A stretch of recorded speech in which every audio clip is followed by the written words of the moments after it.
And it's got a star on its butt. Why does Cassowary... I mean, I guess it's the star... Like, the Maggie's seeing stars, and one of them's on Cassowary's butt.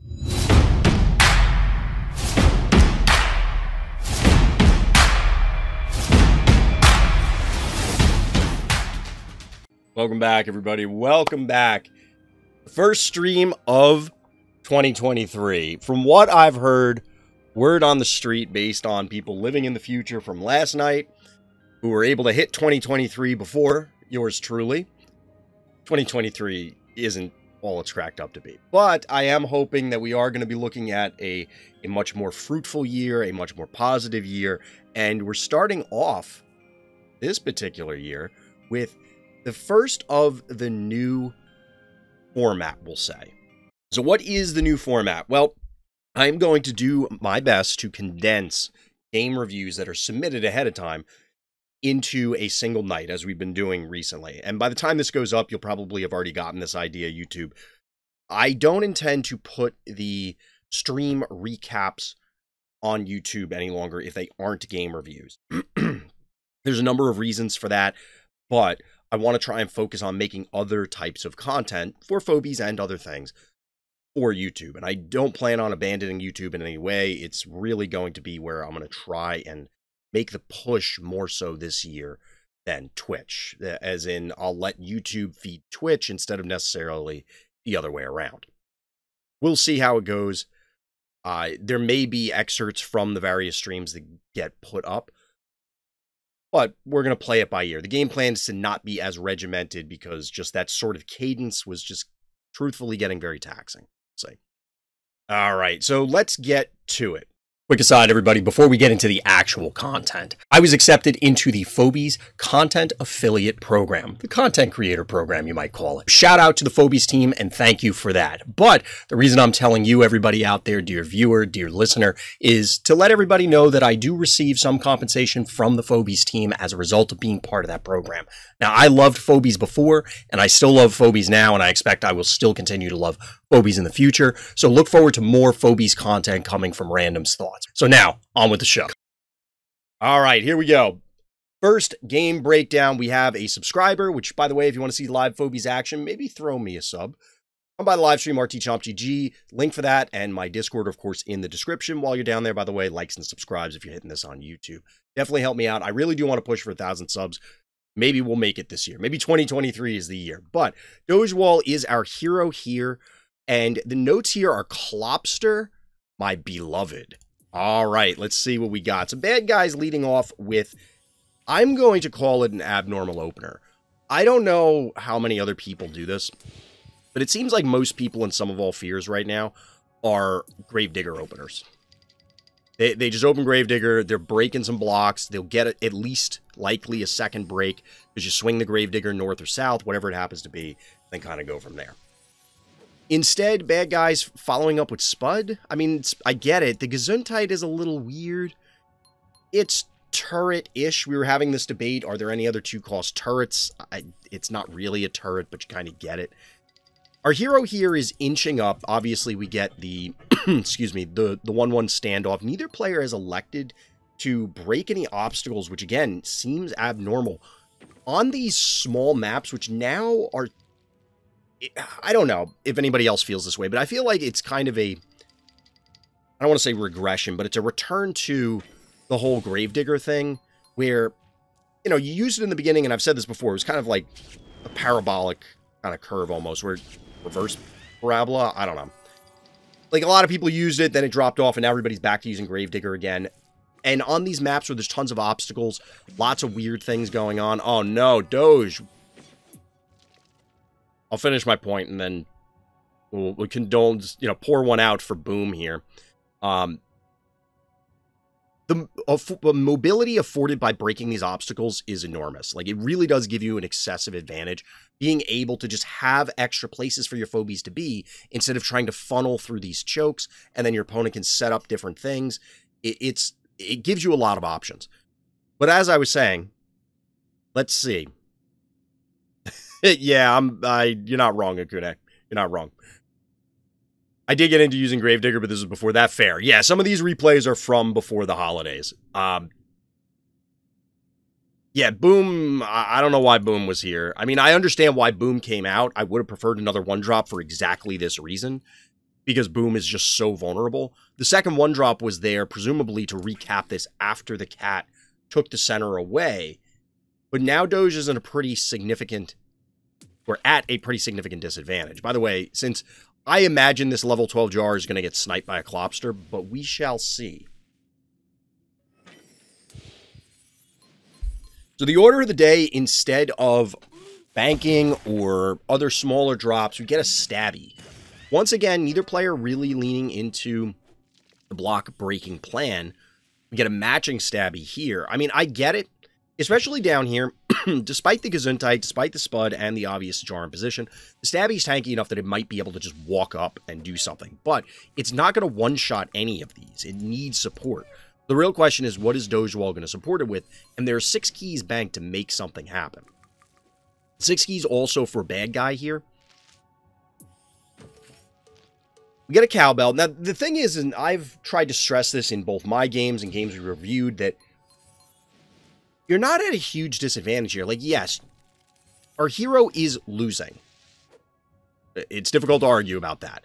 Until maybe this point where bad guy maxed out and decided to do this. But our hero was down panic points. They're taking damage. Bad guy is not. They already have a defensive position. So they have, quote unquote, everything going in their favor. But our hero is now pushed up, which is important. The slight retreat from bad guy here, because they weren't aggressive, they were being passive about trying to lock the position, so to speak, means that this pterodactyl can come in, and now they have to back off even further. Yes, Doge will end up killing this, and they'll get their retaliation with their now banked 11 keys. But Doge is going to get a chance to try and gain a foothold here and make something happen. This is weird, though. Droney is the answer. I don't know that I agree with that one. I get trying to get the panic point right now. Did have a reason for Droney? Well, we're going to find out. Well, bad guy is offering up 2 keys as well, because they answer with their own Droney. We're about halfway through the game, a little bit past.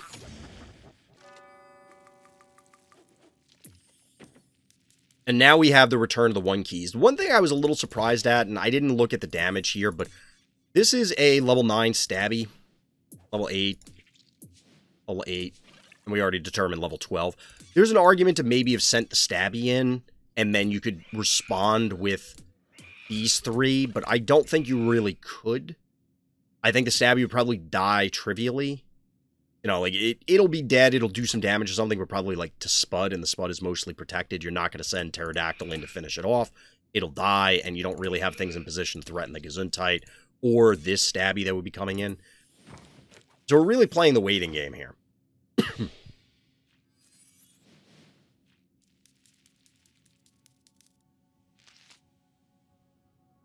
So the question becomes, this is a level 7 Contortio, 649 health. Only 620 damage from the trap. I imagine this positioning is, you know, telegraphing the trap. It would definitely make sense for that to be the case. But now our hero controls 1 of the stims. Bad guy can't really come down here unless they want to invite death. And it has to be Clopster is the last phobia out of our hero, since we knew it was coming from the notes. Unless I'm getting debated here. But, in fact, there was a trap here. Honestly, I don't know if it would have been worth the trap in that location. It might have been better to just put it here. Because you're going to kill this thing trivially with the stabby anyway, right? And here, in fact, is the Clopster. So this Clopster, level 4... 414, like, why are we excited about this? I mean, we're going to find out, but this is not big enough to one-shot Jar. It's certainly not going to one-shot the Gesundheit, let alone Stabby or Spud or anything remaining. So this seems unfortunate. It's even funnier how the opponent felt so secure themselves. Yeah, like, I don't get the Droney response to the Droney. That was weird. That was very weird. Like, the Droney to begin with, I think, was weird. But the Droney response, I think, was even weirder. Gonna dig to stem. I could see that. Not quite to the... Wait, could you have gotten to the stem? 1, 2, 3. Yeah, you could have gone on the stem. Why didn't you go on the stem? 1, 2, 3, 4. Could have gone on the stem. Excuse me. Throat's dry. But it does lead to a 2 Phobie takedown. 2, count them up. 1, 2 Phobies of Stabby and Gesundheit bite the dust. Stabby is the target here, which is interesting.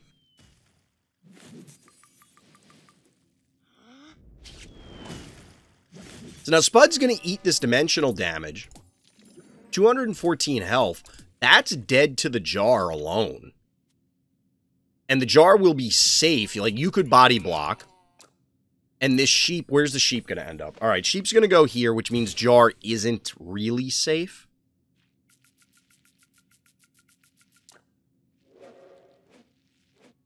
Yeah, the poll here, just to point out, because dogewhal's in chat, like, why didn't they go on the stem here? Just to make sure that we give it credit for why, since we were questioning it, where I was. As we see this go through, you're able to push all this damage, but get the double takedown here is the major component, or a major component in this.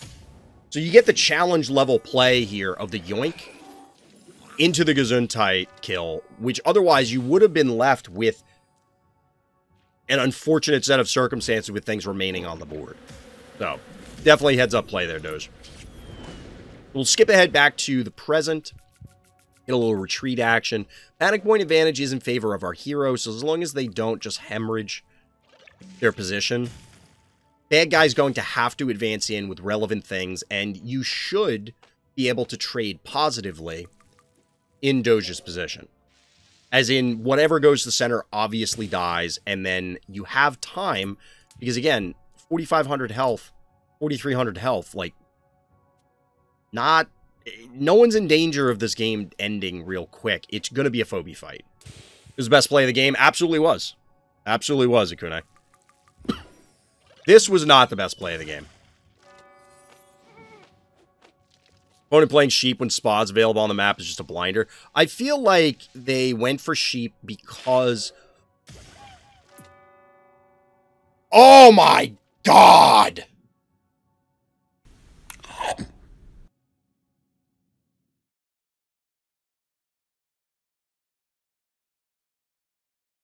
It's not Easter season. But my god, why have you forsaken me? The jar was bait. Jebaited. He took it hook, line, and sinker. You took the words right out of my mouth. Oh my god. The classic mistake of getting impulsive and forgetting unicorn as a trapper. That unicorn was farting around doing, like, nothing for a long time. And then... Oh my god. That, I gotta pull that later for clips. Future me. Jar cannon bait. Classic when I started Phobies. Like that, how mad is your opponent right now? They are pissed. That guy is pissed.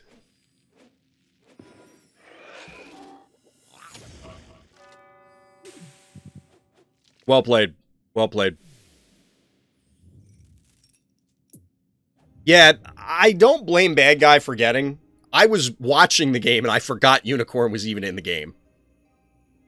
There's more Terror and Unicorn highlight than Klopster. Well, I was going to say just Unicorn. I mean, Pterodactyl obviously was good, but like, I don't know that Pterodactyl was... Like, I could see other Phobies doing what Pterodactyl did. Yes, hypothetically, you could have other trappers do it, what Pterodactyl, or Unicorn did, but that absolutely felt like it was a Unicorn game. Like 100%. I'm stunned that Unicorn was not the MVP. I don't get it. So I have 500 damage on a trap 2 key is busted. They could have gone Gravedigger. Terror in the last turn is just impossible for the opponent. I mean, yes, that is true. In all seriousness, if they went Gravedigger, that game looks wildly different. The reason being is, I mean, one, if you plop down statues, you might activate some of those traps. Odds are the Gravedigger would also activate a trap, but they were very limited in their movement, which, yeah, they were leveraging it with the lobbers, but if they had, say, the bottom half of the map popped open, positioned differently, they wouldn't have to swarm in. Now, they probably would have taken the bait there, because that was a great bait. It was well done. It was well executed.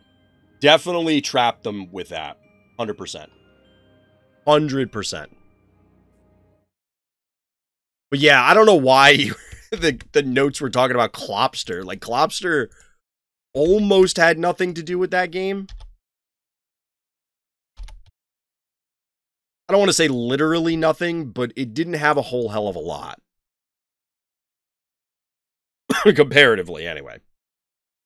My first good Klopster game, I wouldn't have won without Klopster. I mean, you set it up in a way that, like, the Klopster was the only one that could make that movement, but I don't know. That's a unicorn game. I don't feel like that's a Klopster game. You're not wrong. Like, from that position, you had to have Klopster from where it was to get there. Nothing else would have ended up reaching what you needed, but still. Okay, so I got to get into character for this one, chat. I got to get into character for this one, because there was a request. So Sivadas hit me up in Discord for this. Sivadas is our hero here in the Blue Trunks here on Hold Still. Sivadas submitted a like, novel here. Hold on, let me make sure I can...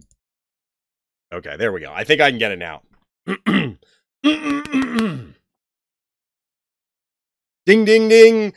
In the left corner, we have Sivadas sporting the twins of pain and kind of usefulness. They're in a level.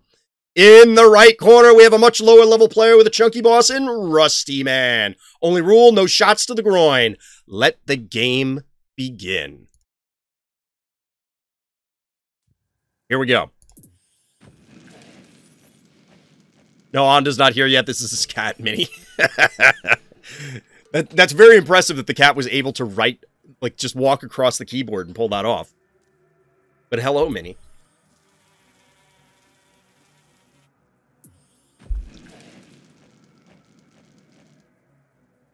All right, so we're getting... This is more standard. I mean, this is basically what I do as first player. What's weird on this map is I was talking about this last night. And this is... Well, not the... Okay, first we went with 4 dronies in 2 games. Now we have 4 Maggies in 2 games, chat. Like, what is this? The Twilight Zone? Is everybody trolling me? Like, what is happening here? At least on this map, it kind of makes sense where, like, I guess if these are your flyers and you want to get to a certain key count, like, I don't know. Bad guy's name means Uncle Potato? Is that... I don't know. I'd have to go, like, Google Translate that, but I'll take your word on it, chat. But what's interesting here is when I open with this on this map lately, nobody responds with Snowball. So, like, I can basically take this for free. I mean, you could do it now as well. I don't know.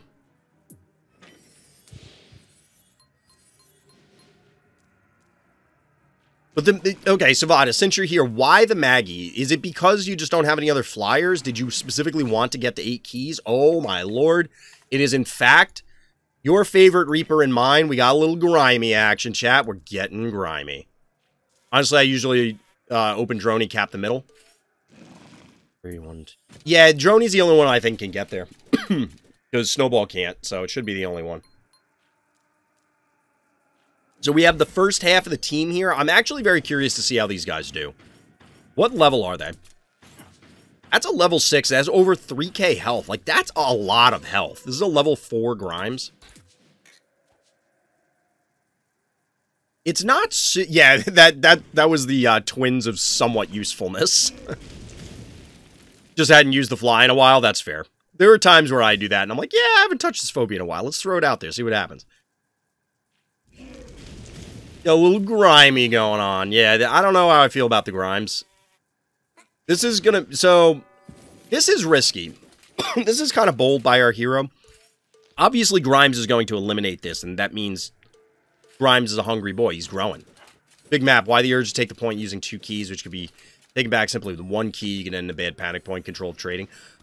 You can jump out to a pretty quick advantage depending on what their response is. I don't like the droney. Oh, by the way. Oh, this is kind of cute. Maybe this will be the icon, or the thumbnail. This is kind of cute. Look at that. They got these little things over their heads. Can't really see it because the goddamn health bar's there. What is... What is this guy doing right now? Like, Speedola. What are you doing, buddy? What's going on? You have like a diaper rash? It's a little weird. It's a little weird. The mechanical menaces, the high-flying hitters, the Speedola brothers. Yep. Yep.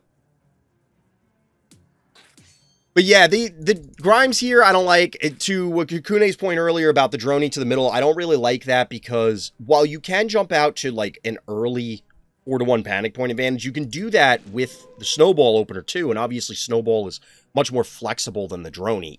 Even if they respond with snowball, because you could just eat their fireball and walk away.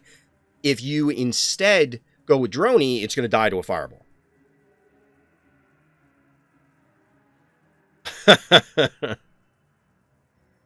Desert sand is rough and irritating. It gets everywhere. Blue Speedola OnlyFans. Oh my god. So we do in fact see Rusty. Alright, chat. I assume that the thought process here is I have Grimes. I need Grimes to tee off on things.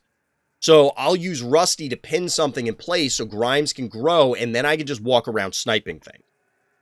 What do you think is the reason for the Rusty? And YouTube, when you're watching this later, let me know in the comments. Go ahead, pause the video right now. Let me know in the comments what you think this Rusty is for. Like,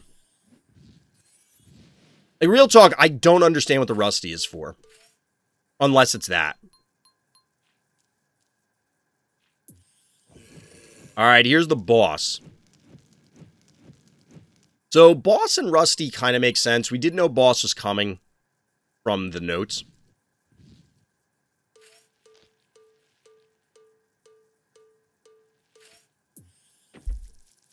But we get a spider. The spider, now notably, nobody's capped this middle point. 1, 2, 3, 4, 5, 6. We can still have one more phobie come out of bad guy. And that last phobie is Gonzo. This truthfully does not look great for our hero. Even Snowball is just not that impactful. This map is fast position and slow continuation. Fast capping won't change anything, well, only if your opponent really messed up. Yes and no. That hasn't been my experience thus far. But maybe everybody I'm playing against has been falling into the traps, you know what I mean? I'm not saying I won every game on this map. You guys watched me lose one last night, but I've had a lot of success with Snowball Opener. Plus, Snowball is just kind of generically valuable. So I don't know that I necessarily agree with sending the cowbell in here. It was clearly going to die. 1, 2, 3, 4, 5, 6. But it was the 7th phobie, so that does free up our hero to actually get something else on the board with the 10 keys they have banked. So I can get behind maybe... I sort of retract my statement.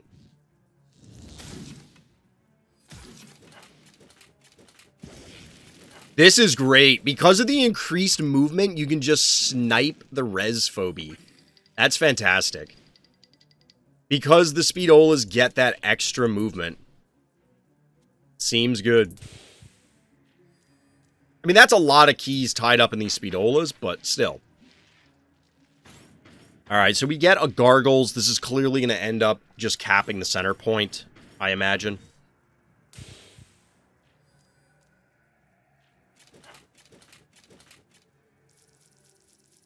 This is a heads-up play. Get this beautiful yoink here.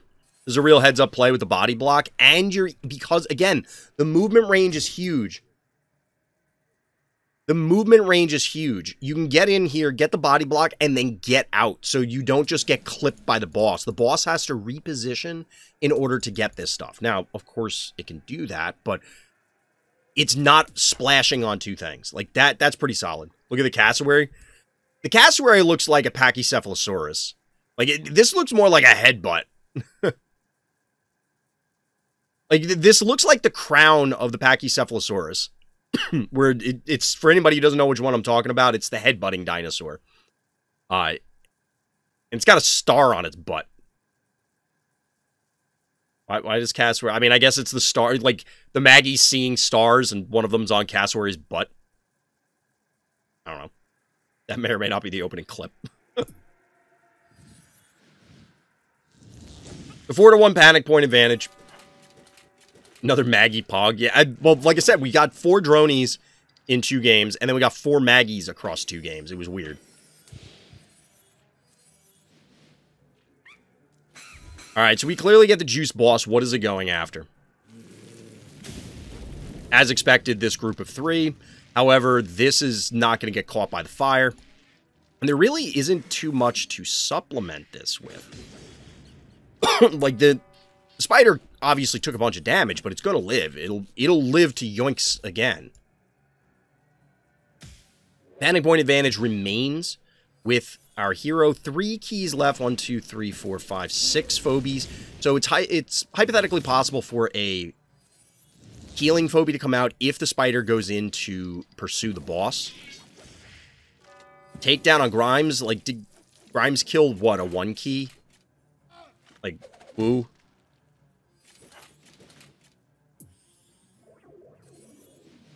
And Beauty, oh, that's the nail in the coffin right there. Like, this game is over. It definitely feels that way. I guess if Bad Guy can make something drastic happen this turn, but, like, okay, they're blocking with the gargles. That's not what they want to do. They're going to kill this, no, they're not even going to kill the Ray. The chat was saying no anti-mechanicals for the Speedolas is a mistake. I could see that being the case. They're just... Like, this is a level 9. It has over 26... I mean, barely over, but it has over 2,600 health, and this has over 3k health. Rusty doing nothing? Shocker. Come on, chat. Like, Rusty doing nothing? Did anybody see that coming? This guy. Who has 2 thumbs and didn't expect Rusty to do a goddamn thing. This guy! That's a weird attack. I don't think I've seen the Speedola's attack before this. It's a weird attack animation. Like, look at this. The Ray, I mean, the Ray will probably die because you can just hit it once with this, but 3 phobies against 4, effectively. I'm not counting the gargles, but one of them's Rusty, so it's really 2 against 4. If your Rusty did nothing, then you noob. I mean, I don't have Rusty, so I guess my Rusty is doing everything and nothing all at once at all times. It could be anything. They have different attack animations for the Speedolas? I guess we're about to find out shortly. Oh, yeah, this is over. Oh, Muffin God, is that why the game's over? This guy isn't even dead. Will Meatball get it? The fire will. Throat is real dry, chat. So power down. But the Beauty's right here, laying in with the AoE even on the heart.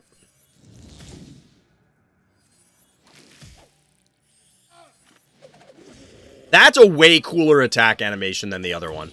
Like, they're just like the wind-up punch.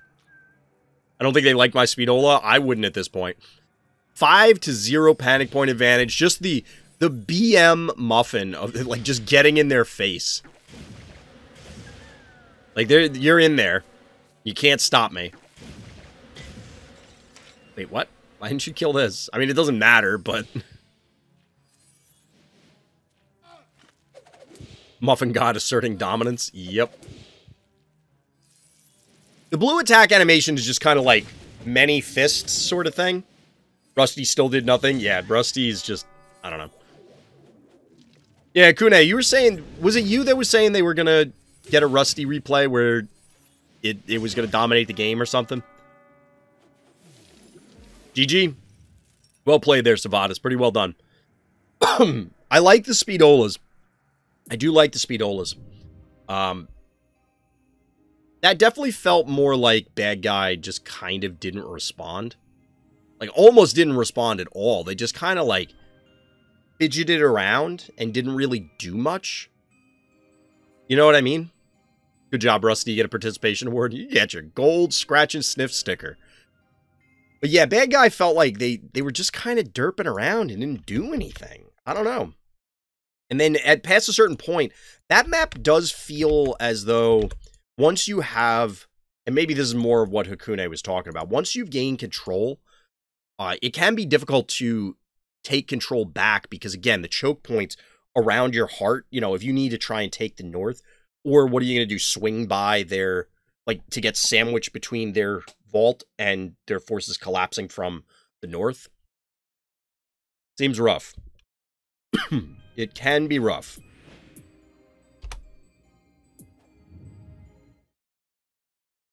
You want me to bring some Rusty action? Well, you were the one saying that you were going to do it. That you were going to submit a replay with some Rusty stuff. I legitimately want to see a good Rusty highlight.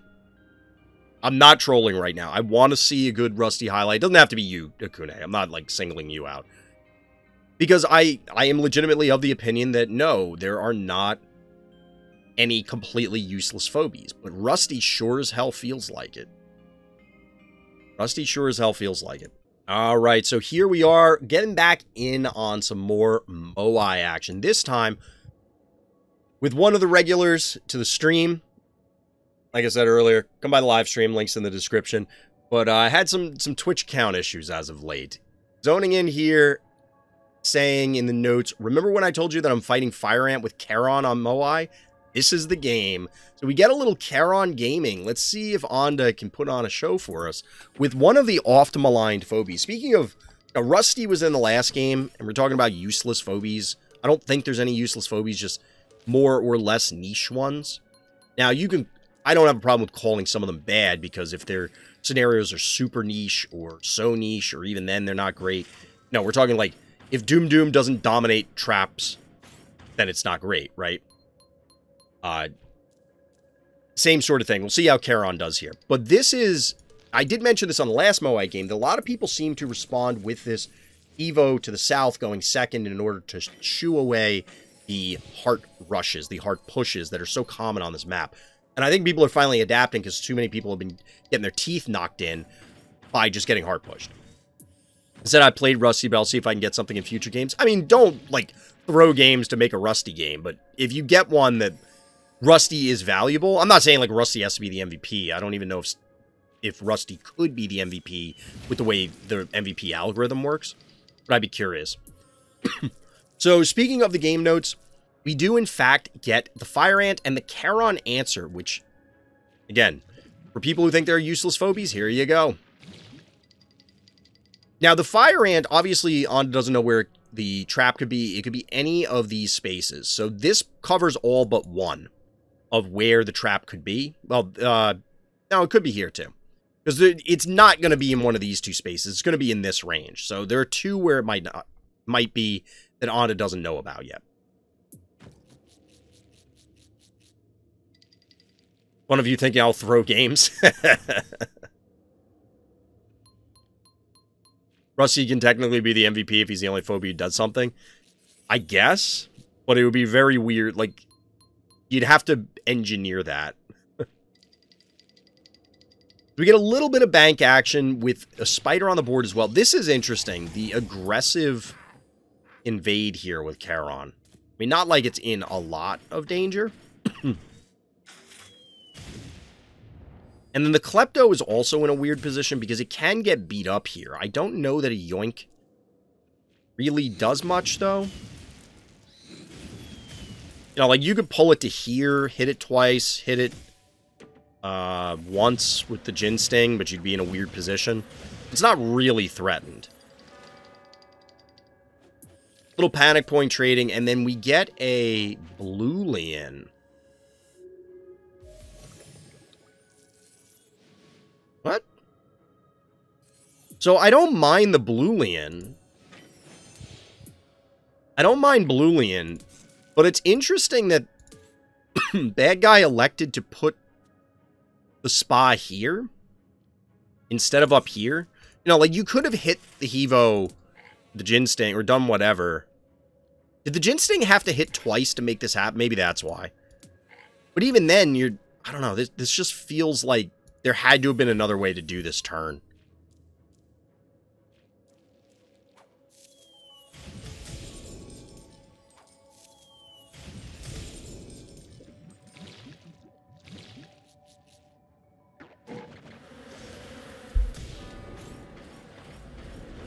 I wish Jax would give upgrade shards to your lowest level phobia instead of being random so they can become usable. The problem is what happens when you open a terrible phobia you don't want to use, or you have a cool phobia that you hope you want to get. The real reason it's random is to get you to buy more stuff, right? Like, that's the real reason. So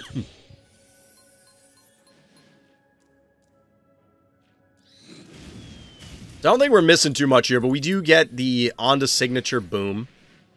And noxious. Okay. Here comes the boom. Ready or not? How you like me now?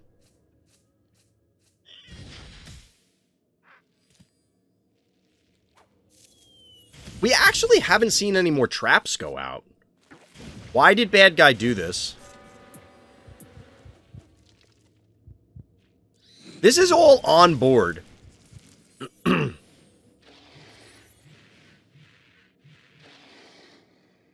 Like, the death of this fire ant is on board.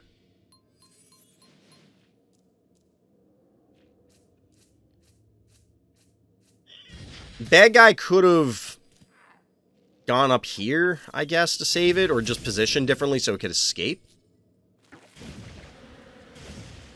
You can get retaliation on this because you'll be able to bees, noxious. I mean, Onda's taking a little bit of a risk here with the positioning on the Gin Sting. Hypothetically, there could be a trap here.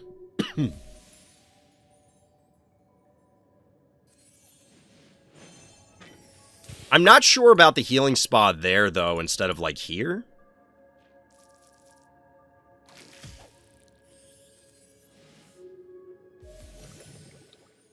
No more traps who's attacking all the turns. Fair.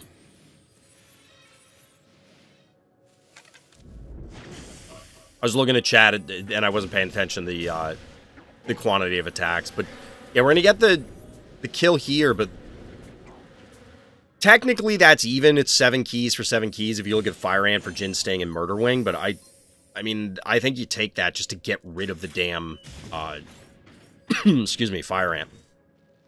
Didn't put it in front of Blue Lane because I was afraid they're just going to rush. I guess, but they weren't. You would end up retreating to this point. Like, something would have ended up here. I guess if you wanted to, like, double move the Klepto to really get the hell out of there.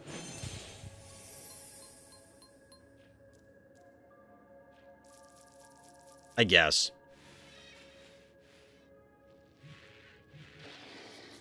Moffat is also still alive. I mean, so the Moffat would have been here.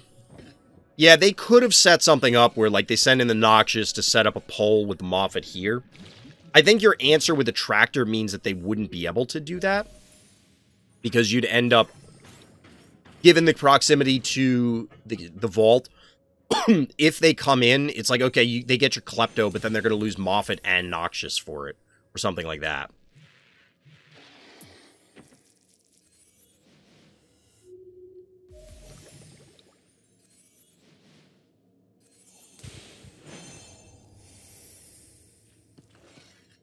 So, I mean, the Charon has gotten value here, arguably.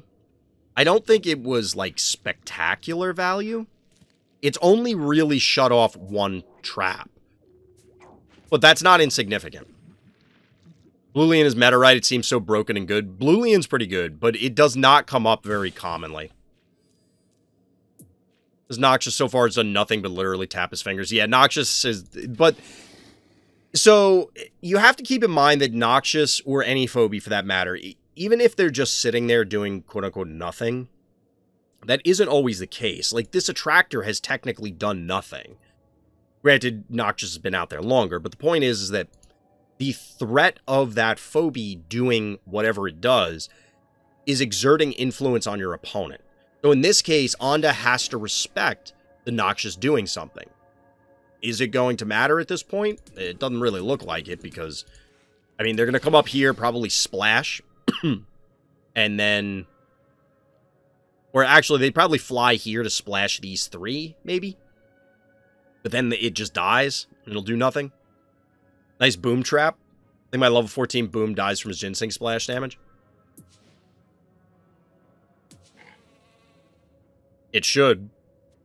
I think. No, 530. Or, wait. What am I saying? 280? Yeah, it should. It should. I don't know. For a second there, like, I had a completely different number in my head, and I'm like, wait, that's not actually the number that's showing there. Alright,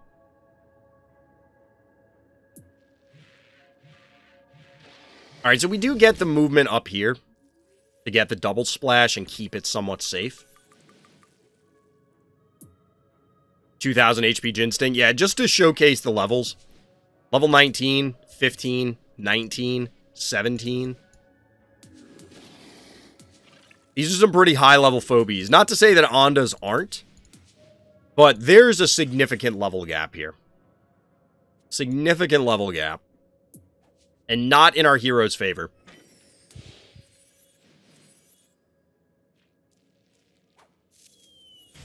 So the question is Onda going to leave the Klepto there? Seemingly not.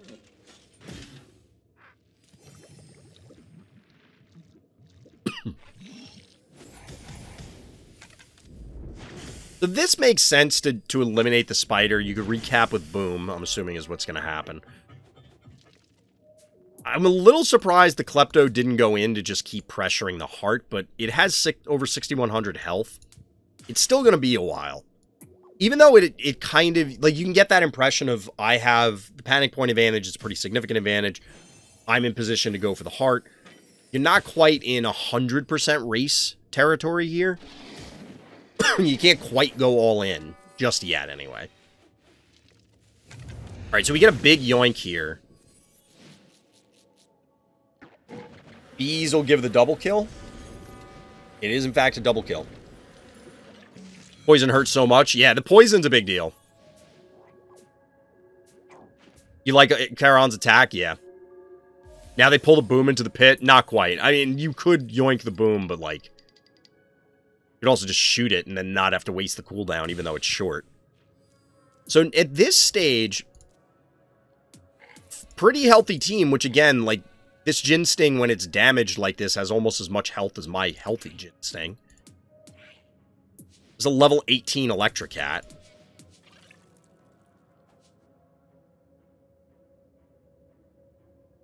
Yeah, it's just a mere boom. It hasn't earned its kaboom status yet. But that does mean that the yoink is down. Moffat is out. Yeah, Moffat should go down here. Maybe? Let's see if Onda goes for it. Nope.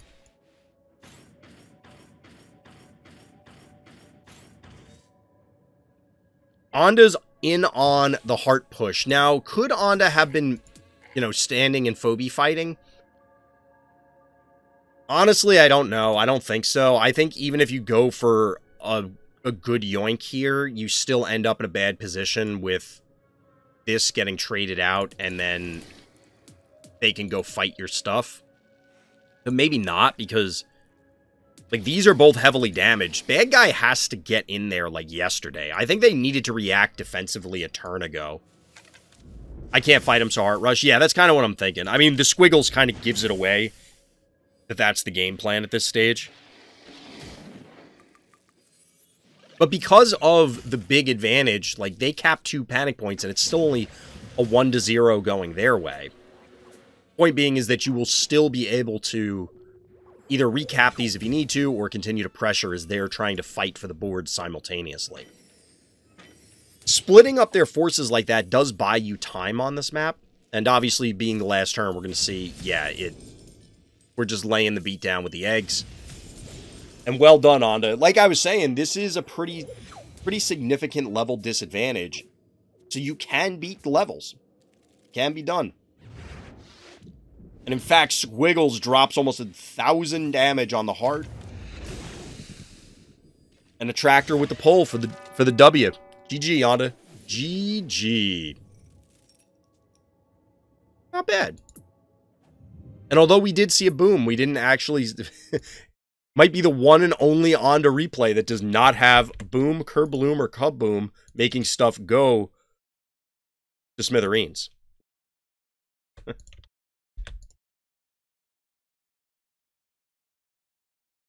So I don't know if the... I don't know if the Charon... I mean, it mattered. It definitely mattered. It definitely did something that Honey Bear would not be able to do in that game. Because you would never be able to plant the mud on there as many times.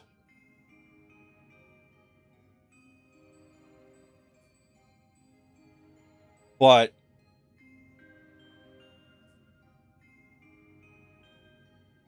I don't really, like, other than Charon, did you even have a Phobies step on that space? I mean, you didn't know the trap was there, so hypothetically, if the trap was in one of the other spaces, you were absolutely in the other ones, and it would have gone off if it wasn't Charon. I'm just trying to think out loud of, like, how valuable was Charon. Klepto was on there for the first few turns, you're right. It was on there at the beginning before the fire ant retreated and then died. Because people were asking the other night, is there a scenario where Charon's ever better than Honey Bear? I think Honey Bear, if it was present in that game, would have probably been fine for the pieces where Klepto was standing there. And then... But it wouldn't have been as effective in the later parts of the game because of the mobility on Charon. I don't know. We got a few reviews to go if we're doing more than one per person. We got a ton of reviews to go through. In a way, Charon makes more mud tiles than Honey Bear. Yes, depending on your movement pattern. Also, Honey Bear's mud is a turn of not being on there while Charon's is still there. Yeah, it all depends on the movement patterns. Like, they're clearly different. That's kind of why I was talking about it, or just thinking out loud of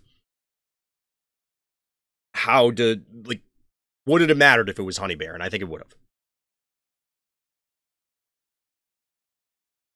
All right.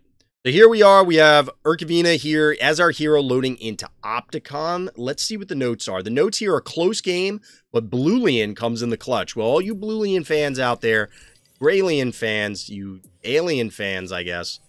There you go. We're seeing a lot of interesting... Like, what... Urk, you're in chat. What is this opener? What is this opener? Why Gesundheit on this map? Because... I don't know. We had the Gesundheit on whatever map it was earlier. One of the small ones. But, like... this is a large map, and Gesundheit feels weird here. Maybe it's just me. Gesundheit on the stem down there usually works well for me. I mean, that's fair. It's just interesting. It obviously does not lend itself to a huge amount of map control, this particular opener, but it does allow you only spending the 3 on turn 1 to bank a little bit, and then possibly get something bigger. But the answer, or the follow-up here, not the answer, is Murder Wing and Contortio to try and make up for, I guess, the limited mobility early on. And then we got a Hevo 2.0.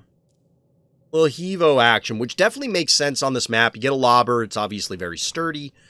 The displacement can wreak havoc for your opponent, and the answer is Ray Chargels. Been seeing a lot more Ray lately, out of a lot of people. Been seeing Rays showing up left and right.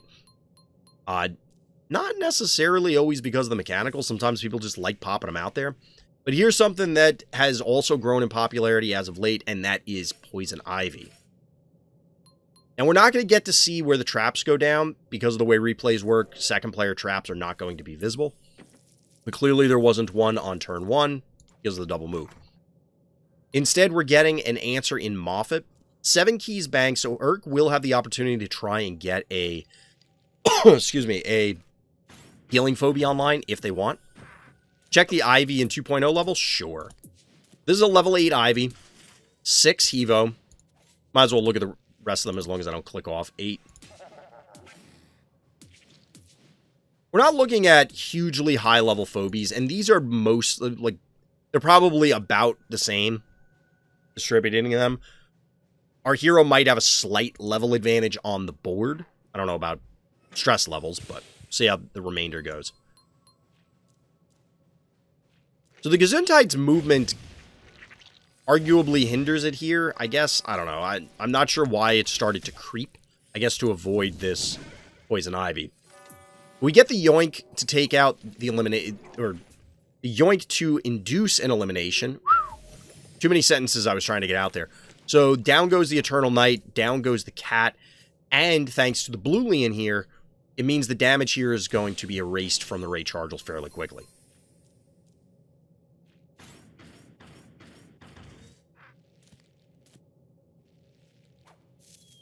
Now there is some pretty cool splash happening here, thanks to the Klepto. I don't think this is enough damage to, like, really threaten anything. Well, the major phobies, but it is a fair amount of damage that went down. And the trap demolishes this Contortio.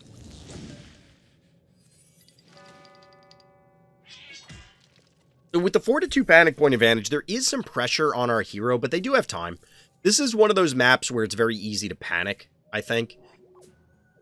Because it's not simply... We've seen people panic a lot at a 1 panic point advantage, like 2-1 or 1-0. So a 4-2 should probably make those same people absolutely go into an anxiety coma kind of thing. But you have a little bit of time.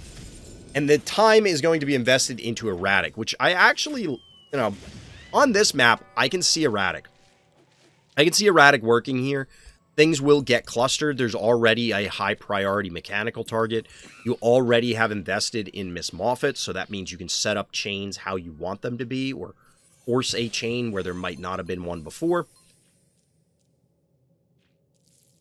But we'll have to see where this goes. Because you still have to wait for these things to heal up a little bit, if that is the game plan. It probably would have been worth moving... like, allowing the spider to move up one, just so it has one less space it has to traverse for a future turn. Like, put the spa here, what I mean.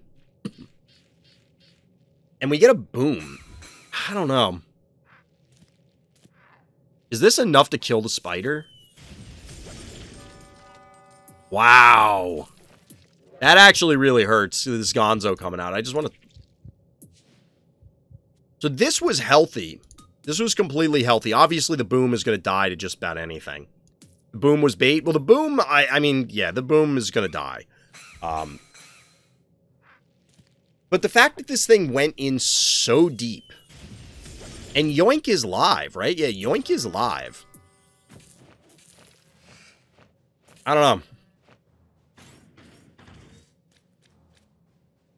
I get they're trying to back this up and deter Urk from really going after this, but all you're doing is lining these up so that Erratic can light them up. Do we get the Yoink? We're going to get double hits from Blue Lien, probably double hits from Ray. This is where I imagine Urk was saying in chat that this was a conscious trap activation, we'll say. Oh my god, is this a dead Stairmaster? Oh my god. We gotta look at this again. Like, this is clip-worthy. So this is a savage bait setup by our hero Urk. We're starting on the bad guy's turn here. So you get a juiced Gonzo to go in. It's like, alright, you snipe Gesundheit and boom. Alright, that's for free. That seems great, right? Except what they probably forgot about, not sure how, but it looks like they forgot that this spider that's hiding down in the corner, kind of like Spider would, has a Yoink live. That's a live Yoink. So here comes Klepto. Get over here. Doing the best scorpion impression. I mean, they're both arachnids. It's kind of in the same family. Bluelian kind of drops the hammer from the spaceship a couple times. And then we're going to get Chain Lightning going onto this Stairmaster, onto this Hevo 2.0. A little meatball action. Fill it out with a heaping helping of Fireball from your favorite good boy and mine, Snowball.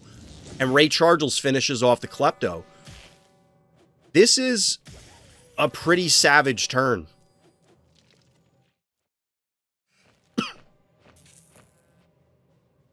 Imagine one of the aliens pulling out a Glock. Why?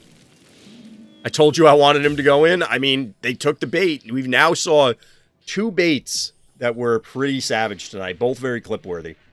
11 keys goes bye-bye. Yeah, like, that's a really good play.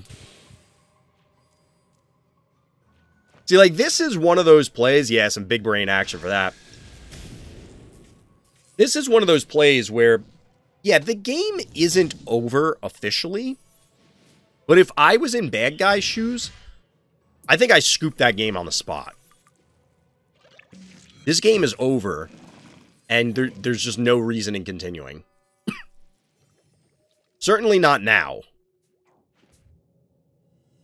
That was an impulsive throw. I guess, to a degree, but yeah.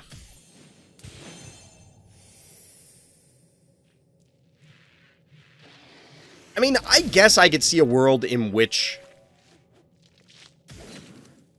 Noxious after the Bluelian. Yeah, I don't get that one at all. Other than desperation. But, like, these are their only 2 relevant phobies, effectively. The Erratic and the Poison Ivy. Now, Bad Guy does have a panic point advantage going for them, but you still have 4 keys left. You still have nearly 4k hard health. Like, I don't know. It's just... And the spider is still alive. The spider is still alive.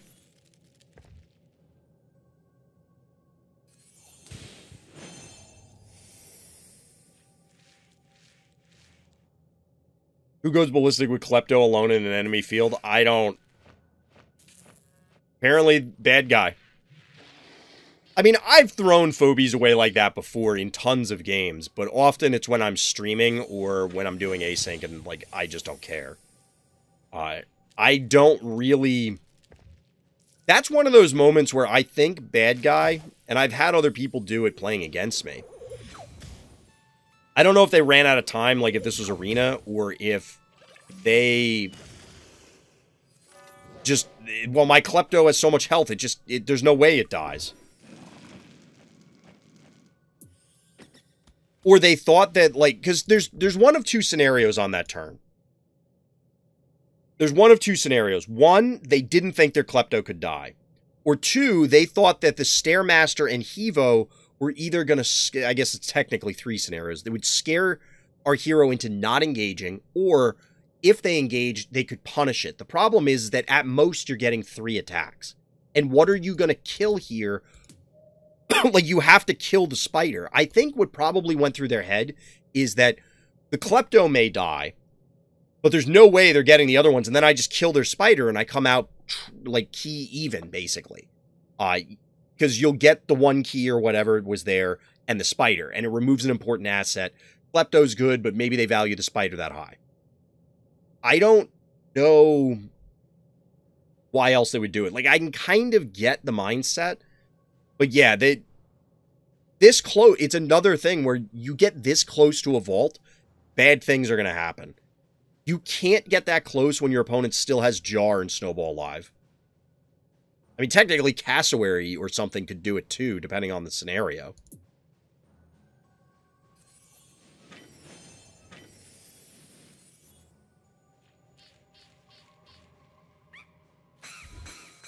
Oh, we get a juiced Erratic. That's always fun.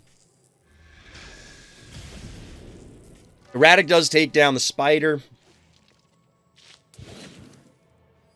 Ooh, we're getting some heart pressure here. Bad guy is probably just going to go for it at this stage, but I don't think they can get there. Yeah, down goes Poison Ivy. And then we're just going to see bad guy get slowly picked apart at this stage. There's only 2 phobies left. It's not like there's a whole lot of picking apart to do.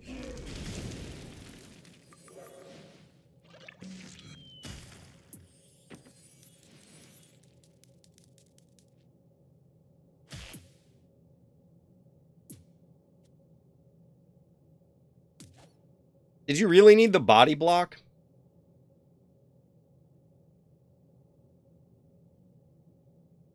Can't click on the blue lien. Still can't. I mean, obviously, since there was a trap there, now this can come down anyway. Because I was going to say, like, why not just take the panic point, but I don't think it really matters.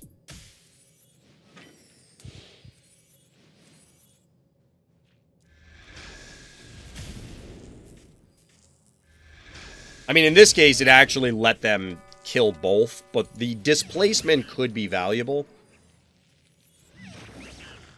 Not really here, because you're not, you can't leap onto it from this position, but that's okay.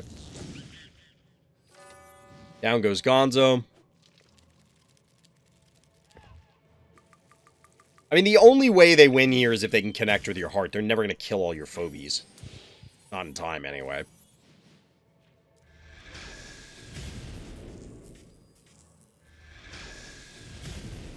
The bad guy is hell-bent on killing this boomer, like...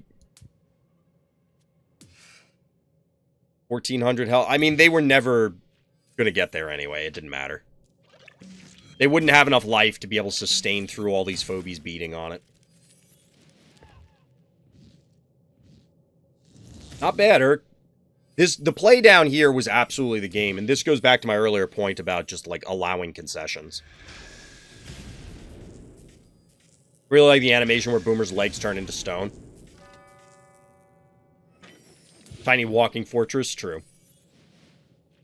You think people will go ballistic with Akira? Yeah, we talked about that a while back. Akira's going to divide the game immensely. Immensely. Well played, Urk. Well played. They took the bait, hook, line, and sinker. Whatever their plan was, clearly was not good enough. Well done. But yeah, that's an example of... That game was over on the spot there. You can't just lose 11 keys like that and come back. Your opponent's going to have to do something super dumb to let you back in the game. Which, I mean, I know I've done. I've let people back into games that they had no business getting back into, but, you know. But yeah, as far as Akira goes, that's going to absolutely set the community on fire.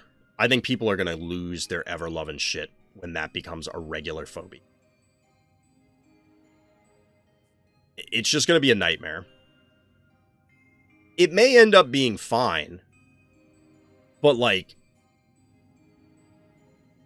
I find it difficult to believe Akira's going to be fine. I don't know. It's just so... Until I see it more, the implications of what it does, even knowing that it's there... I don't really think about Akira because I don't have it and it's very rare to see it. But when it's a common thing, that's obviously when I'll be trying to conceptualize the different scenarios. And it's just hard to get your head around that much stuff going on. And I think it's just going to be a nightmare. Like, it's going to come down. It's immediately going to change games. Every time. You're 13 levels away from Akira. It sounds small, but it should be approximately 3,000 levels to collect. It's going to be a lot of levels. What's Akira do? It pulls every single phobie, yours and your opponent's, one space forward. Paraphrased. Yeah, it's a big deal. But yeah, those levels, if you're 13 levels away, that could take you a few seasons to do, hypothetically. I need 300 stress experience for me to reach stress level 88. Yeah, and a tractor on crack. That's not an inaccurate way to put it. It's a bonkers phobie. Like, it's straight up bonkers. Alright, chat, we're back. I got a little chilly, so I had to get a sweatshirt. Alright, so we're back. What did I miss in chat? Kira's like Nutella, you just put it everywhere. What? I'm actually curious how many Akiras we're going to see on small maps. I'm curious how many Akiras we'll see on small maps. We've seen, you know, I mean, we're looking at a Blasto, but like Evo 3.0 or stuff like that. We've seen that show up on small maps. I've done it a bunch of times. There's just such a huge advantage for the Akira player. And I had a long talk about it a while back. I don't want to repeat everything, but like I'm very curious, and I agree that the community is just going to absolutely lose their mind. Yeah, we know probes is the last stress phobie. We don't know what the virus one is. I don't think anybody's even close to that yet. All right, so our hero here is Big She MK87 in the blue trunks here on Hold Still, Global Warming, and Pentakill Moment. All right, get your clip buttons ready, chat. This one sounds like it's about to get wild. Let's get in there. I feel like the stress level 130 phobia is going to have a cool name. Is that the germ one? Not the global warming gaming, no. So we do get a, speaking of Gravedigger, because I was going on and on about it. This is a new map. It is from the new, the newer set. But we saw a few games tonight on it. Its name is Jeff, yeah. The phobie's name is just Jeff.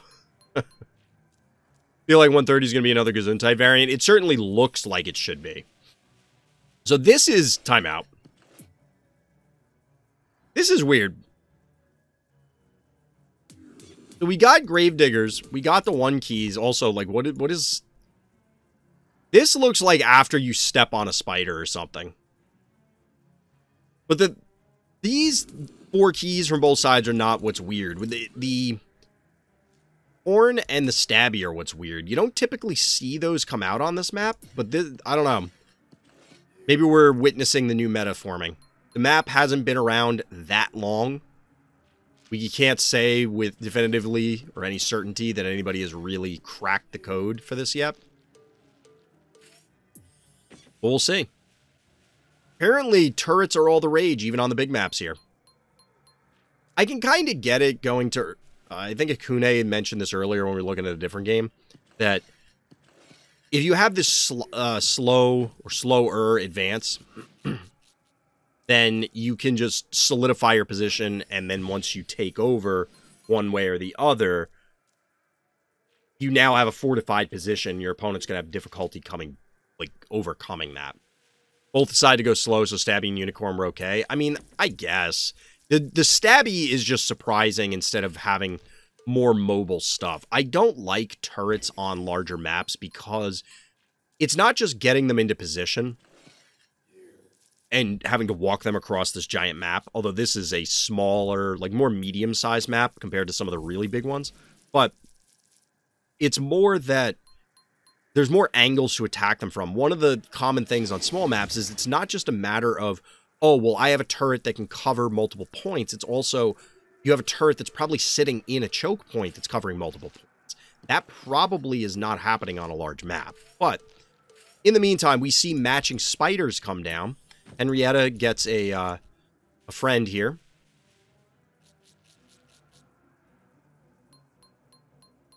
Now, the break here from Hyperite is interesting. It does allow for some additional positioning, but this still active Gravedigger on Big She's side allows for some potential shenanigans as well. You could block and then set up a pole. You could just body block them to block a pole, make a number of different things happen. Really, it's a Firkin Leapercarn. Huh.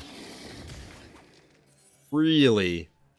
Alright, so we do get the break here instead, which, you know, mirrors Hyperite's setup so that this way you have a little more mobility, a little more options up here. Ah, yes, Tim the Germ. Yeah, I guess the Leapercarn has to be from Moffat. That's interesting. She seems to know the hyper special, possibly. Yep, here is the boss, man.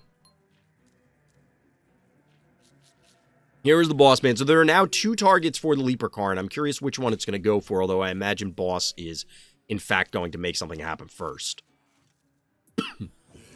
We get a matching boss. It's a boss fight. We've hit the final level, chat. It is officially the boss fight. We do get a poison going down on Stabby here. While I normally crap all over the Henrietta poison, it will take a concerted effort from Hyperite to move this back into range to get healed before it gets popped. Not necessarily directly due to the poison, but due to the damage inflicted.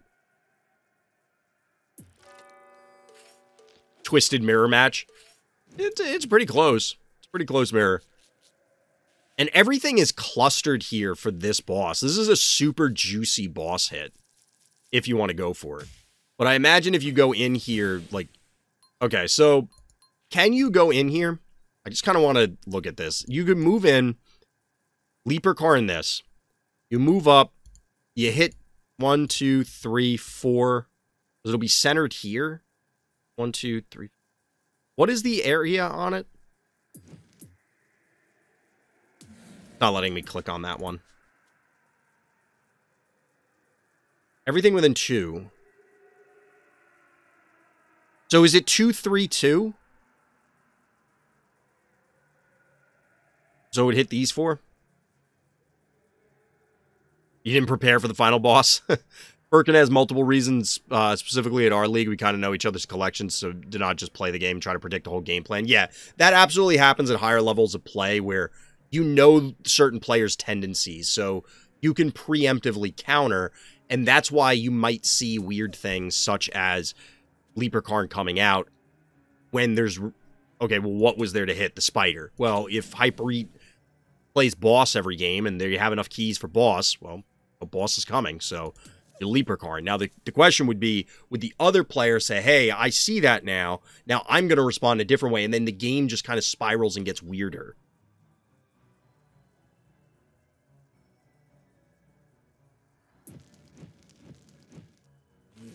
We do, in fact, get the big boss hit. So it is 2-3-2, like I thought.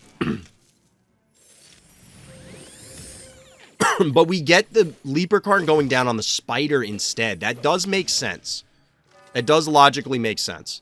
You don't really want to risk the spider setting up some kind of weird yoink. There's a lot of things that could go south here, especially because, like, you yoink it and then it ends up, like, here. So we get the counter, you're fired.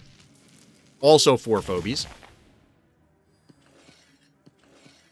I imagine Big She calculated this. There's not enough damage here to actually kill the boss.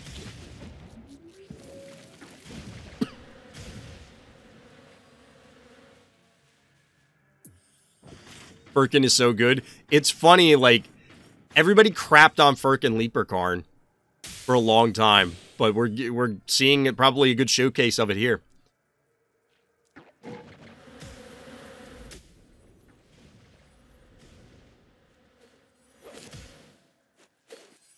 Freyos, you keep trying to make that happen. I don't think it's going to happen.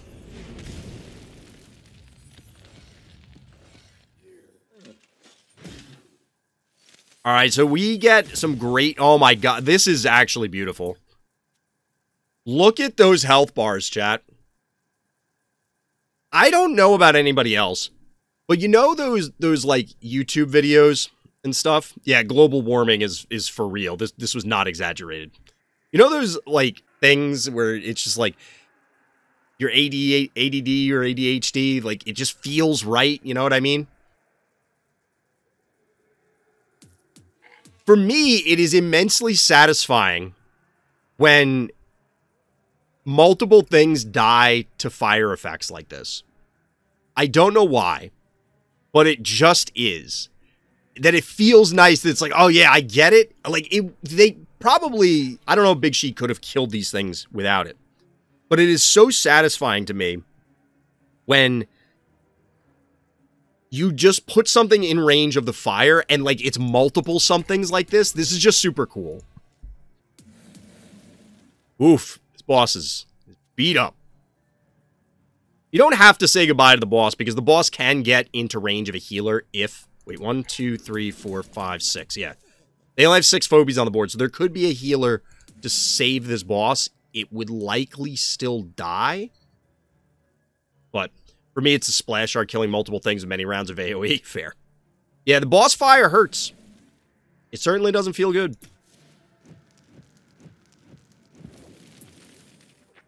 Metabot! Oh my god, how good is... 1,300 health, chat. 1,300 health. What do you mean nobody else makes it? You could have put it right here. Like, if it wasn't Metabot, the boss could have walked to here, couldn't it? Where did it start the turn? It started here, where the spider is now. Oh, baby. This is such a good turn. Big She. Like, let's look at this turn from the beginning. Hold on. Look at this turn from the beginning. This is actually a super satisfying turn for a number of reasons. One of which is there are 3 phobies that are going to get brought within an inch of their life while standing on fire tiles. So that means that they're all going to die to the fire. But that's not the only crazy thing that happens on this turn. Well, it isn't that crazy. It's more just brutal. You have this boss that got poisoned previously. We're just going to put health bars up real quick so people get an idea of what I'm talking about. Look at those health bars on Hyper Eat's side up here. And then look at that boss. Everybody wave goodbye. Say bye-bye. Bye-bye. Bye-bye, boss. Just call Big She the weekend because he's waving bye-bye to his boss.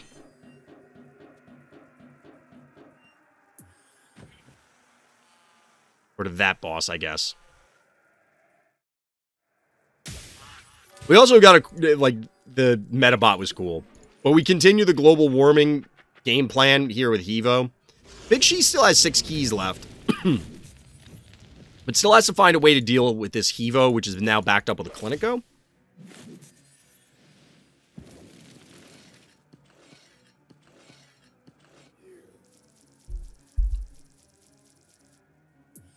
Yeah, this is really well done, Big She.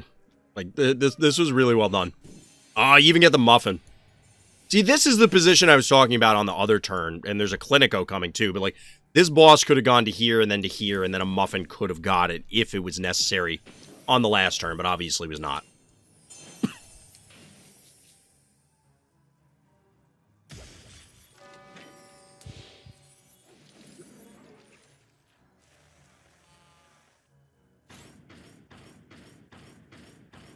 Just spawn Dermic for boss. Still 2 keys left. Panic point advantage for our hero. Still have a spider online. That's the thing, is you got the yoink on the boss. Your spider's still alive. Hyper Eat's in it. I mean, I'm pretty sure this is also one of those where, like, the game is over barring an egregious mistake. You're just not fighting all of this and 2 more phobies or 1 more phobie with what you have.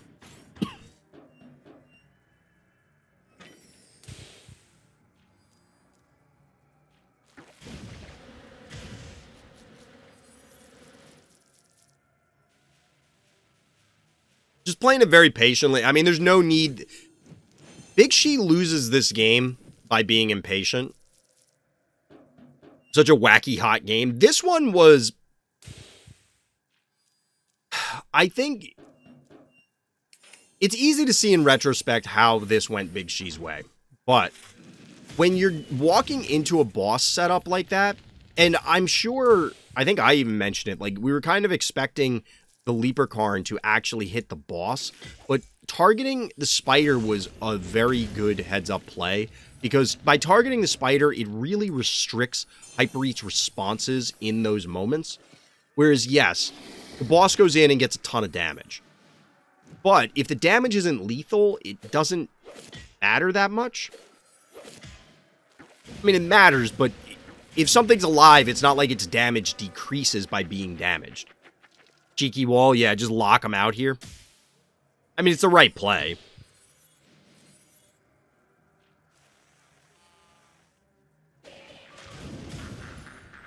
But that's a complex scenario to try and navigate.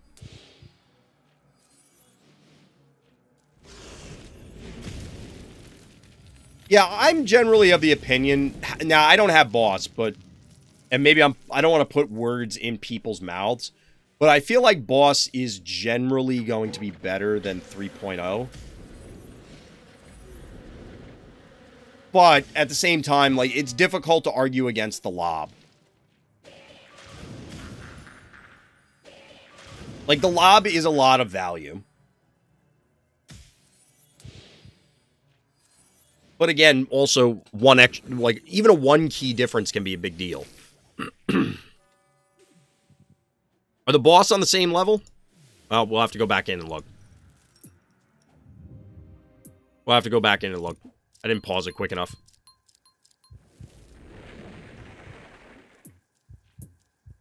But this is, like, this is a high-level game. I think people should definitely try and take notes on this one. Because this was a very complex scenario to navigate. To try and see how you set this up and make it happen. This is a level 13. This is yeah, same level boss. Level 13.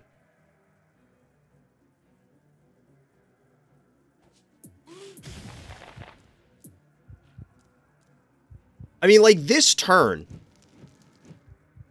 It's obvious that Hyperread had the opportunity to come back and counterattack in this way. And somebody who could do the arithmetic much faster than me probably would know. Like, immediately, like, oh yes, you can absolutely do this, and there's no way they get everything. But it's not just this turn, it's the next turn. So you need to go in, get the value you're getting, they retaliate. You need to either get out or get more value or both. And then, can you survive that second set of attacks?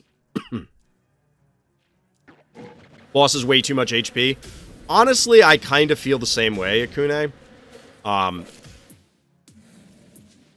If this is a level 13 boss, that's almost 3k HP. It feels like it's a little high. It feels like it's a little high. But they've obviously, in general, we haven't obviously gotten that many balance patches, so we don't know exactly, excuse me, what the criteria is for the nerfs and buffs and stuff.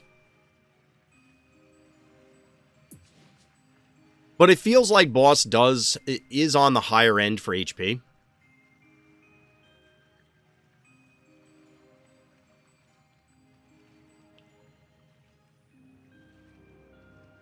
The idea of Unicorn is punishing the opponent's slow play and giving you that extra key to bang for boss, usually, so as a deeper reason. Okay, where did Unicorn come up? Unicorn choice ended up shooting Hyperread in the foot. I don't think a single trap got hit. Yeah, the spider stepped on a trap, but... the spider ended up stepping on a trap. I mean, I think the Leaper Karn played in pretty significantly there. You're fired 500 damage, 500 at level 1. Yeah, boss's damage output is not a joke. If you compare it to, well, somebody else will have to look up the level 1 Evo. Mine's level 12, but like, yeah, they put out a lot of damage early on. I mean, it's 500 damage for the basic attack as well, because these are the same. It just splits the damage differently, which can matter. So say you're standing on a healing spa or something, it can matter.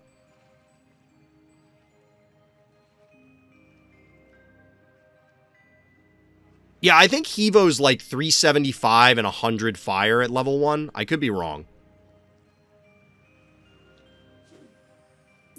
The thing is, a lot of, yeah, talking in the chat rooms in the Phobies Discord, this is not, like, look, if you're watching this on YouTube and you're one of the people talking there, don't take this as insulting, but I've been around enough balance discussions for enough games in the over 30 years that I've been playing games. I legitimately just don't participate in them anymore. There's no point. You're never going to convince anyone and bring anyone to your side. And you can make the argument, you put it out there publicly so that the people who are reading it but not participating will, you know, they'll read it and go, that person might be right. I just don't have the energy to argue it on the internet anymore. I'll let other people do it. Barzilla will be good if boss gets nerfed. Will it, though? Will it, though?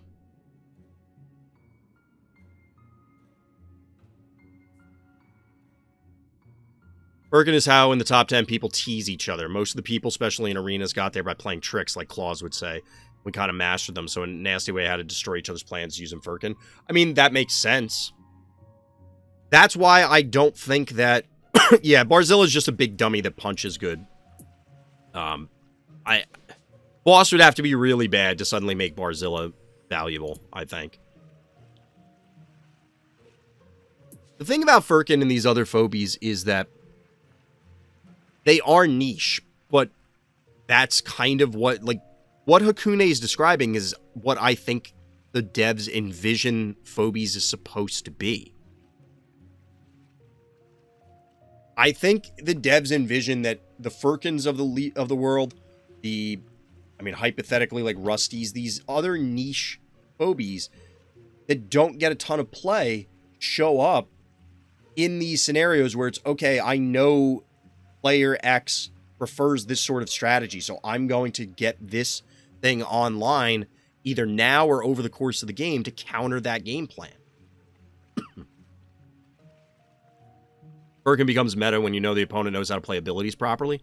Yeah, I mean, maybe that's where, to bring it back to Barzilla, obviously, you're not going to Firkin Barzilla. The question is so in that game, if Hypereat had gone Barzilla instead of Boss, obviously the Boss wasn't the thing that got hit with Firkin, but, like, I don't think that Barzilla and similar phobies are big enough and dumb enough to overpower, even in the scenario where you want to counter the counter. So you normally play Boss, so your opponent plays Firkin to stop it. The answer to the answer would be, well, I'll just play a big dummy who's just going to, you know, overwhelm you because you wasted keys on a subpar statted phobie. I don't think Barzilla has that many stats to overcome the weaknesses. You'd still rather have Boss even without your fired, because then eventually it'll be fine.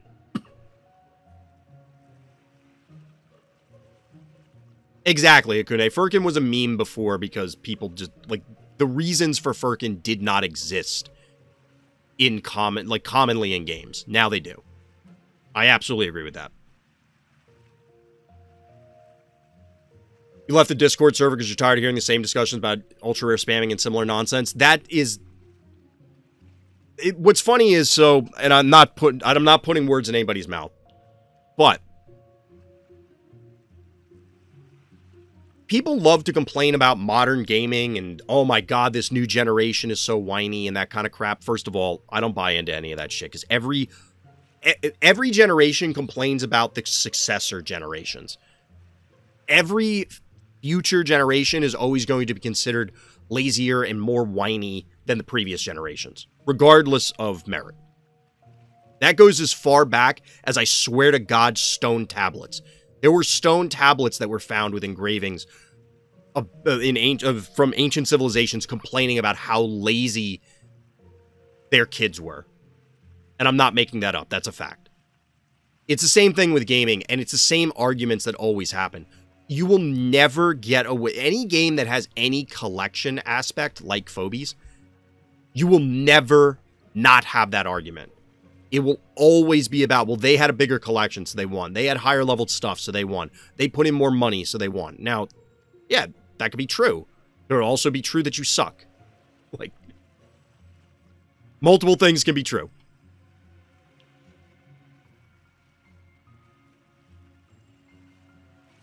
But anyway, that's the funny thing is, like, I've seen all of the, and that's part of the reason why I don't participate in that sort of stuff. I don't blame you, Hakune, for leaving.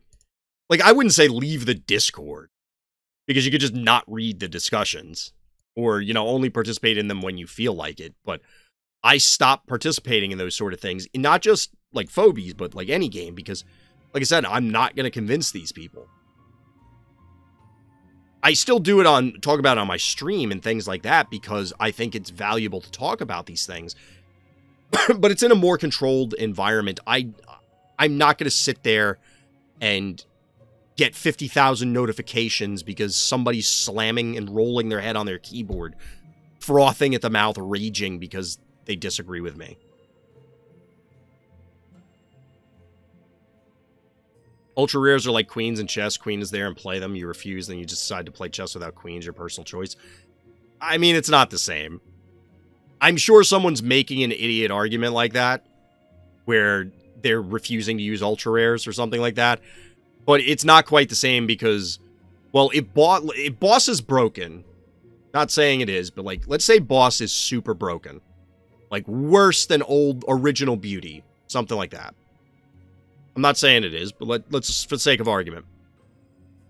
I can't just go get boss. There's literally no way for me to do that. Even if I put in tons of money, there's no guarantee. And I have to imagine to try and guarantee every single phobie, you have to put in an astronomical amount of money.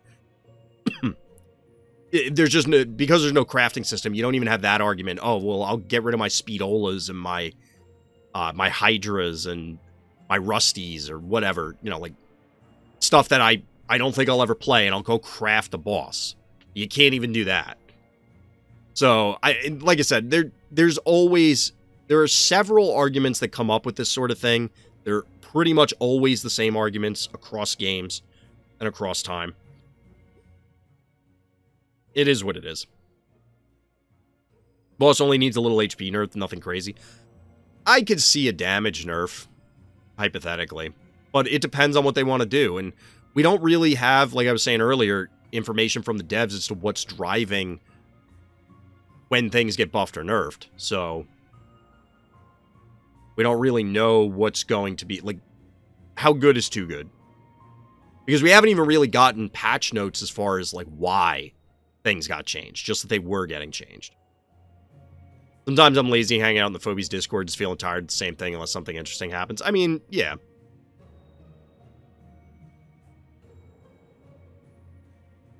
You can't be mad that someone has money to spend or more time or more luck. Just figure out how to work around it or give up. No, you can be mad about it. I think that's a legitimate argument. I think you can be fucking pissed about it because the game is literally unfair. It's not balanced to, like, it's 100% about your skill. Can you compensate for it? Absolutely. But even, like, Hakune said it earlier on one of the previous reviews, because I was saying you can beat levels, whoever's game that was. And I think you can.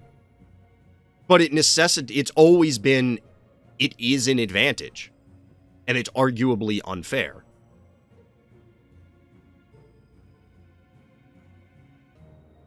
The only answer is to deal with it or quit. That is true, because the devs are not going to change how the game works. That doesn't mean that you can't reasonably be upset about it and petition the devs, even though it won't do anything, in my opinion. Not that they've told me that, but, like, what are they going to do? Turn the whole game economy upside down? Like, that's not going to happen.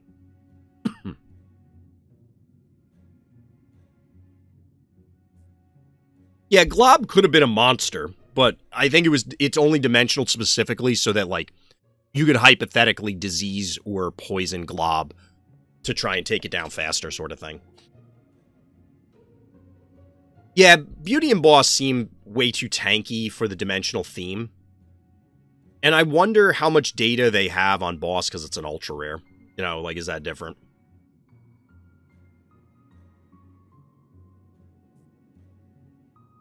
So if Phobies don't have levels, it'll become a perfect game. Do you think people will like that players... No, I think that it would be terrible for the game if they did that. That's why we've talked about this before, and we'll jump into a game review shortly after this. We've talked about this before. I don't think that it makes business sense for them, and I don't know their financials, obviously, but I don't think it makes business sense, given the way they set this up, to encourage the level 1 modes. I think that will always be a community-driven thing or event-driven thing, and it probably won't ever really be tied to the client sort of thing, because the whole way, the primary way Phobies makes money is you buying packs or stuff so that you can level your stuff up and get more phobies. If they cut half of that off, the leveling part, that means half of their revenue stream is gone. Maybe more than half, because I imagine you're going to get all the phobies way faster than you're going to level them all up to max. Just mathematically, right? I'm not going to sit there and crunch the numbers, but I'm confident somebody has. You're just going to get all the phobies probably before you max out even, like, whatever your collection is. So, you'll lose your whales who like lording it over people. Even if they don't like lording it over, they clearly, if they're whaling, they clearly are doing it for a reason. And it also, even for players that claim to not like it, there are times when they like it, because sometimes you log in, you want to play a game of Phobies, but you don't want to think that much. So, hey, I queue up against somebody who I'm just crapping on because I have 50 levels over them. All right, take my free win. And you feel great. I think it would be bad for them if they did that. It sucks as the customer, as the player, but I think that's logically how it goes. I'd have to know way more information that they would never tell me about, like, financials and things to figure out whether it would work any other way. Then another idea I gave was about the AoE situation of this game. Most of the times AoE is what really makes stuff wild, but truly there's always Gonzo hiding in the shadows. So my idea was make Gonzo so buff is 100% for single target attacks and 50% for AoE. In such case, AoE can still be manageable but not broken. In addition, leave Scritch be pure 100% buff, so there'll be an extra reason to play Scritch. I mean, I think that's reasonable. AoE and just range in general, the way a lot of the stuff, the way Phobies works, makes it very challenging. You could tackle it the other way, because I think what you're suggesting, Akune, might be too complex from either a coding or a communication standpoint. Like, trying to explain to people how Gonzo's proposed new ability works could be very weird. We're talking like casual players here. I just noticed the 8 on the top does not have the bolding in the center. So you can see the blue behind, but not on the bottom. Anybody else see that? A little weird. So the point is that I think that could get weird. Another way to tackle it would hypothetically be buffing literally every melee phobie or something to give you a reason to play more melee or other stuff. That would obviously be another nightmare for other reasons, but I don't know. I agree. Like, I don't think you're wrong, Akune. I think the suggestions you're making are valid. I think they are reasonable. There are parts of it that we don't know, though. So part of it is we don't have enough good players. There are a lot of really strong players in Phobies, but there are not enough to really crunch all this stuff and really figure stuff out. And then you need the devs to actually roll it into their own ideas. So if we modify Gonzo for whatever reason, what happens when the next batch of Phobies that are coming completely upends things? Or the next set of maps? I don't really know how you could set up a map to screw with the problems or correct the problems that we are engaging with, either the ones we're talking about now or just in general, and not present other issues. So, for example, if you want to solve lobs, well, you can make more maps with obstacles that are 2 obstacles deep. You can't lob over that, except for Chuck or Jar. But how does that solve, or does that introduce other problems where now you're just creating a ton of choke points and then your opponent sets up a concave and annihilates everything as you conga line into them? You know, there's some things that are limitations of how the game functions.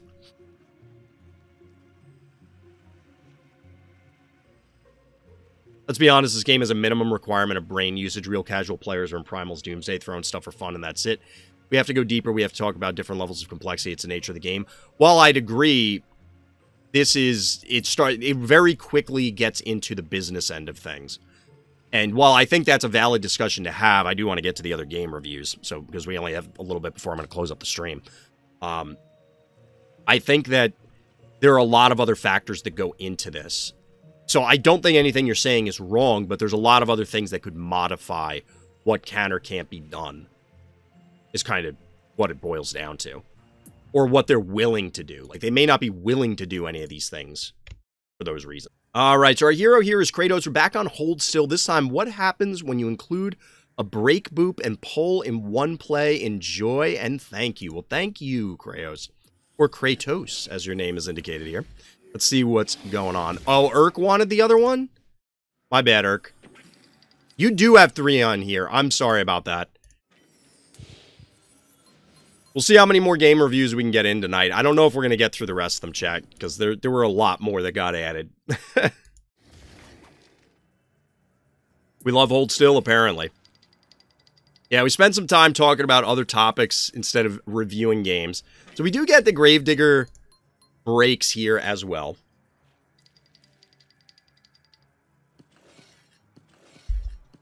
Yeah, we'll, if we get to another Urk game, I'll flip the one they were looking for in. Alright, we get the Daisy follow-up from Bad Guy here. We were talking about it the other night, but I really do like Daisy in general. I think Daisy's fairly strong. I don't know, I love the undead phobies, so it is what it is. Alright, our hero here is leaning into the Innocuous plan. Innocuous is pretty solid here. I mean, is there a map where... There are very few maps where I would say Innocuous is bad, if they're bad. Map rotation should have already changed since Thursday or Friday. I could see it not have gone... The rotation didn't go in because of the holidays. I didn't check, but that's possible. Taco, welcome. And Hevo 2.0. Alright, so things are starting to heat up here. Panic point advantage hero. We're probably going to get some 1 keys trading out. Or not.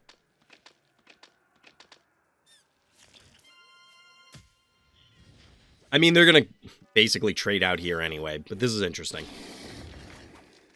So I imagine we're going to get the boop here to kill this, because Bad Guy doesn't seem to be supplementing in order to threaten this Hevo.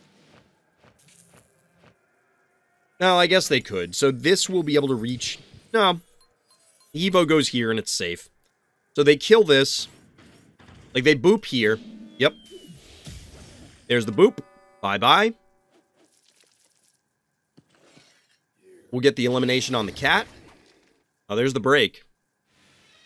No! We're not going to get the elimination on the cat. And the Luffy with the jump scare. Had some chicken, pasta, Caesar salad, and some breads. That sounds good. That sounds good. 2.0 is my jam on this map. Yep. It seems pretty good. I'm surprised you didn't go for the kill on the cat here, because you could have got it with the Innocuous and the Gravedigger. Just to take it off the board, because now they're, like, back-capping this. They were going to get the Spider and back-cap eventually, but they would not have been able to threaten the Gravedigger, I don't think. Could the cat... Yeah, the Cassowary couldn't have made it to the Gravedigger if it was up here, so, like...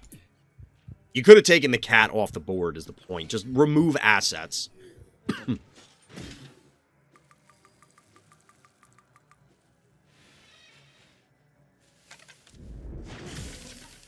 The Bad Guy left the Daisy exposed. That's a nice, easy kill. Nice, easy takedown that Bad Guy absolutely did not have to let you have. So with Daisy removed from the board, this suddenly became a lot more complicated for Bad Guy to do anything, because you... Unless Kratosss walks into something...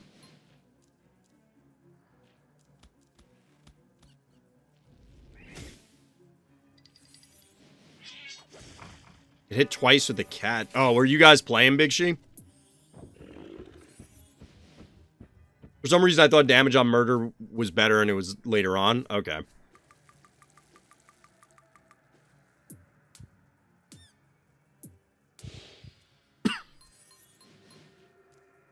The Noxious here is pretty solid, because you'll be able to get the poison on the erratic to soften it up. But... I don't know. I mean, it's a flyer. That's also very relevant.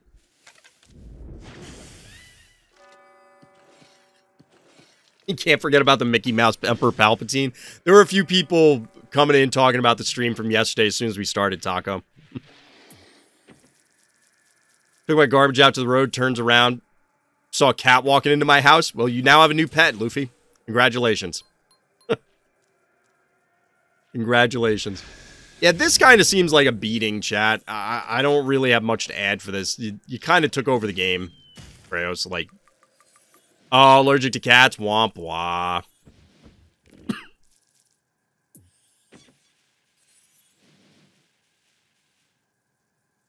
Can you kill this gator right now? Like, yoink the gator and then just light it up? I doubt it, but... So I imagine this targeted the heart. It did, in fact, target the heart. You can tell because the splash hit the, hit here, so...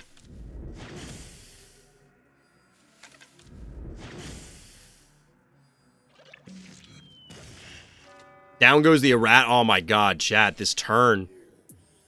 This turn. This is a pretty solid turn. Look at this from the beginning. Kratos with a pretty savage turn here. You get the break, which, yes, you could have splashed onto the 2 undead with Noxious already, but in this case, hitting the heart allows you to get the splash onto the jar, which, yeah, it can't get poisoned, but it can get damaged, and down goes jar. But on top of it, the spider yoink, exposing the erratic after the boop, after the poison from Noxious, into the kill, seems like a pretty good turn. That's a pretty good turn. We've had some really good turns tonight, chat. A lot of people submitted games that had some really bonkers turns. This is yet another one that goes in the category of like, all right, game's over. Let me just scoop it up. I know there's only 3 turns left, but like, let's just save us the time. There's just nothing bad guy can do at this stage. They are dead. In fact, Kratos is just going for the heart at this point. Don't even care about their phobies. Just light them up. 4-1 panic point advantage. I mean, Kratos was kind of in control of this game basically the entire time. But yeah, this was a beating. Absolute beating.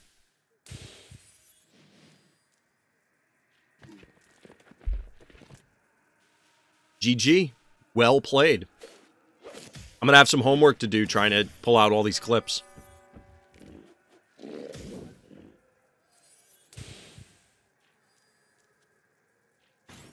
Now we just watch the final decimation of the bad guy. But yeah, we had a lot of cool turns tonight, chat.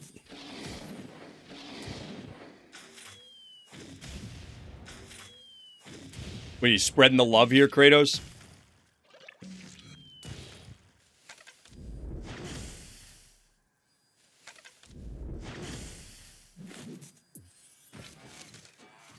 Break, boop, pull, dead erratic. It's true. GG. Well done, Kratos. Well done. All right, so this time we are back on the Big House, a map which hasn't really been in rotation a lot as of late, but it's finally back, and here it is with sgrunkly, our hero.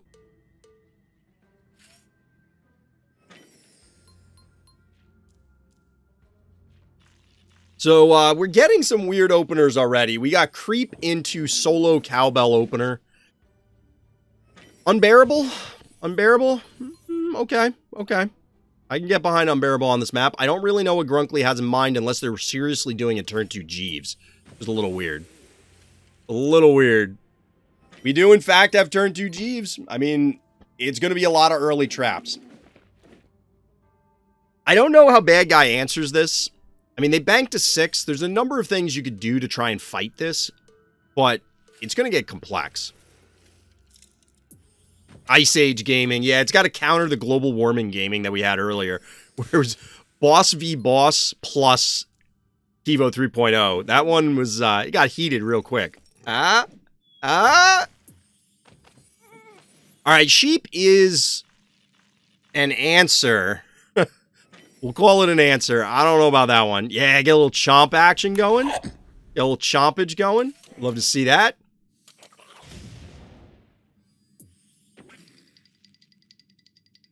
Get a little hydrate action, too. Yeah, I gotta fix my raid notification, well, all my notifications so that it plays a sound from me so I know when it goes off. Because OBS doesn't really want to do that, and I don't know why. Yeah, coming in burning them chomp points already. There's a few, and the regulars love all the sound effects that I have. Get a little more chompage going. Fun fact, the chomp noise is me making that noise.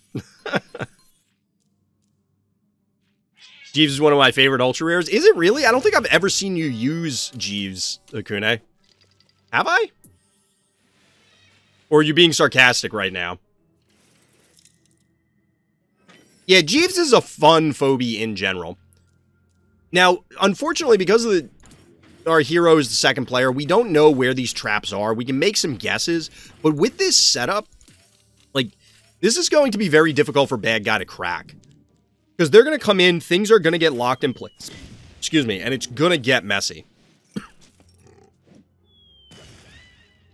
It's going to get messy, and this follow-up with the Innocuous means that our hero should be able to pick them apart. That one game where Akune triggered 3 Jeeves traps with, like, 5 Baba Haha traps all at once in Xylo. That was a long time ago. This is kind of bold. This I like. Wait, really? Okay, so I'm saying this is bold because, granted, the sheep retreated so that it's not immediately going to be able to get on the Jeeves, the Steves. But this is now dead. It's no longer body blocking, which I guess it wasn't going to anyway. It would have had to retreat, so I guess this is fine. This is okay, too. I thought this was going to come out and reposition to try and put a block up so that you could cut this off and then force them into a choke where they have to interact with the traps or something, but we'll see.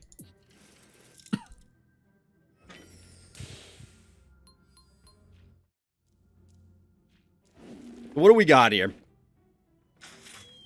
Trying to reclaim some of these panic points. So, panic points favor our hero until the moment that I say it naturally. The Phobies mostly, I think, are favoring our hero. Like, right now, the Innocuous can lay into this unbearable. Keys are favoring our hero. There's a bunch of advantages going for the good guy here. That being said, maybe the Phobies don't simply because the Gravedigger isn't great. But we get a follow-up Moffat, which I kind of like because you can yoink things onto the traps. Jeeves was your first ultra rare. I got some little fears the first time with Jeeves. Right now, it's kind of pointless because everyone's just, I guess, paranoid about fire? Paranoic? The only one still pushing it is a Markin, but usually plays Jeeves plus 3.0. Fair. I mean, yeah, there's a lot of things that produce fire, so it does blunt the effectiveness of Jeeves. That's completely reasonable. And I understand why people would shy away from it. Okay, so in the meantime, we're getting a Smiley as the answer. I don't know that I like this in the face of an existing Innocuous. Bo Mangles also shows up. So is Grunkly gonna bait this? No, they're not. They're moving the Jeeves. That makes sense. Jeeves for me was like other normal people, the first love, always a magical experience. Fair. Your first love was Jeeves? Fair. Alright, so this is a dead... Are you gonna... No, they didn't send in the sheep. And there is our first trap. So at this point, this Jeeves came down on turn 2 for our second player. There's got to be traps all up in here. Like, there are traps everywhere.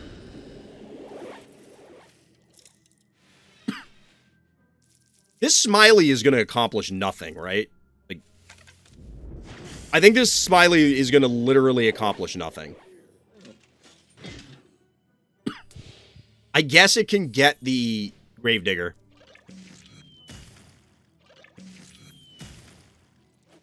You'd love the wrinkly baby walrus picture. That is a really adorable picture. It's a really adorable picture. I got a lot of comments on that stream when I posted that on YouTube. Alright, so Gravedigger finally goes down. Honestly, I think Bad Guy just played in fear so much of the Jeeves, which I don't know what the response should have been, but clearly it was not this.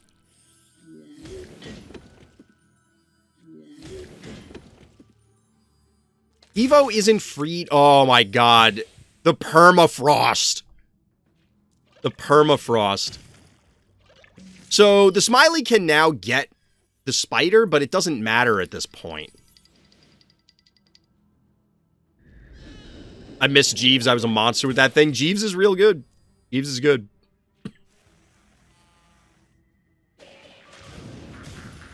Evo feeling like Captain America out here, just frozen in the ice. Yep.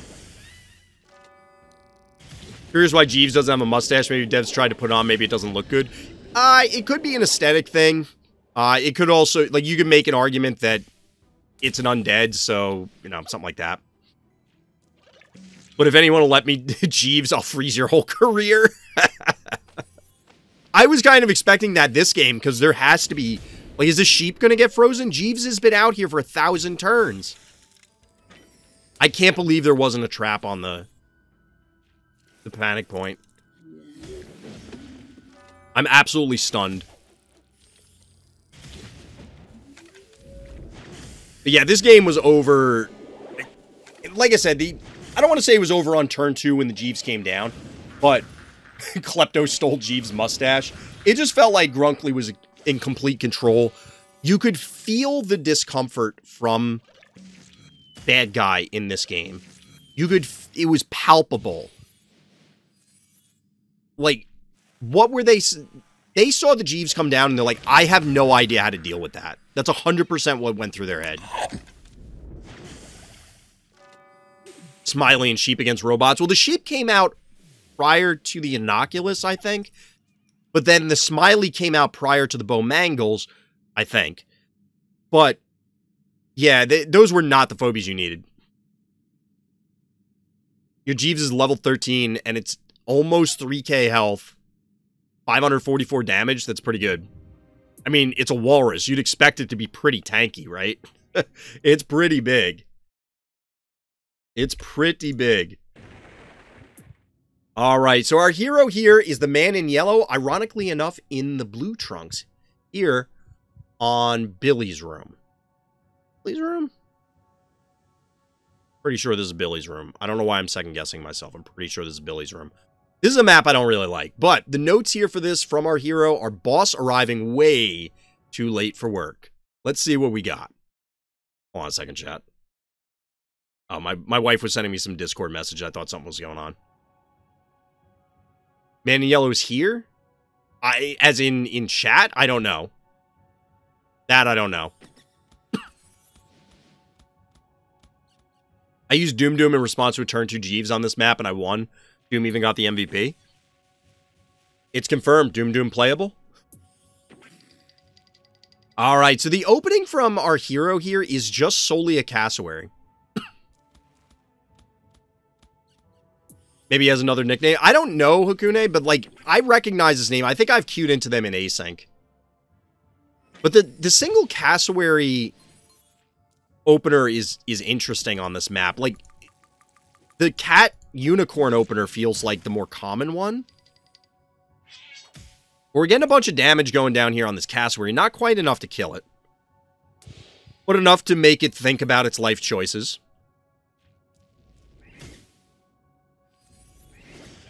Really? Okay, this is kind of bold.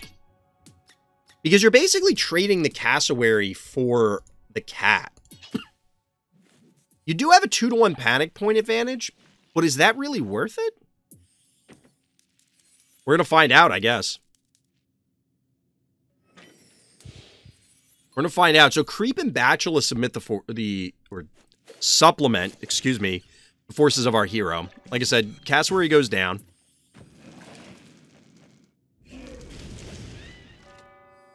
The snowball, I presume, was just so that you could reposition here. That's going to force the creep to have to come in order to poison something, which it's not going to do. It's just going to retreat.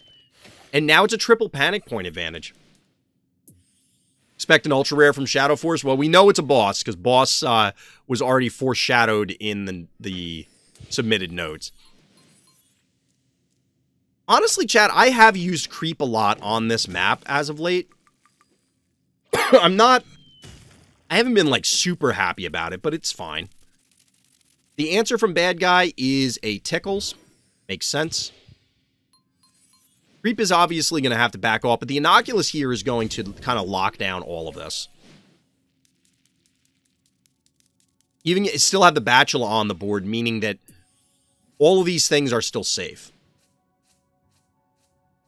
Now, the positioning here is a little strange. I'm surprised that the Inoculus didn't end up where the Unicorn is, because then the Inoculus can literally cover all 3 points. Fireball is up. So, hypothetically, like a Fireball plus Jar could happen, but that's not going to kill it, and then you return kill both of those things, so I doubt Bad Guy would do it. Ultimately, you have all the points covered so well, I don't know that it matters.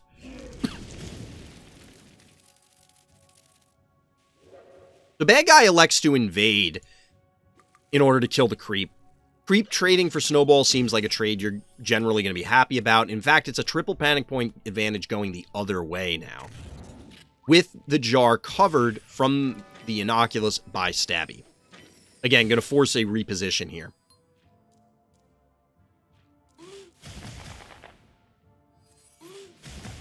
Although you can just snipe the Jar, can't you? This was obviously going to happen. It gets the replace. Does this one-shot the Jar? I didn't check the levels. Yeah, just bye-bye Jar. Bad Guy can't be happy about that. Although this is... What? Oh my god, look at this. I was going to question why would you just punch... Or zap, I guess, the Stabby, but... The body block from the level 11 Misanthrope. Hashtag got him.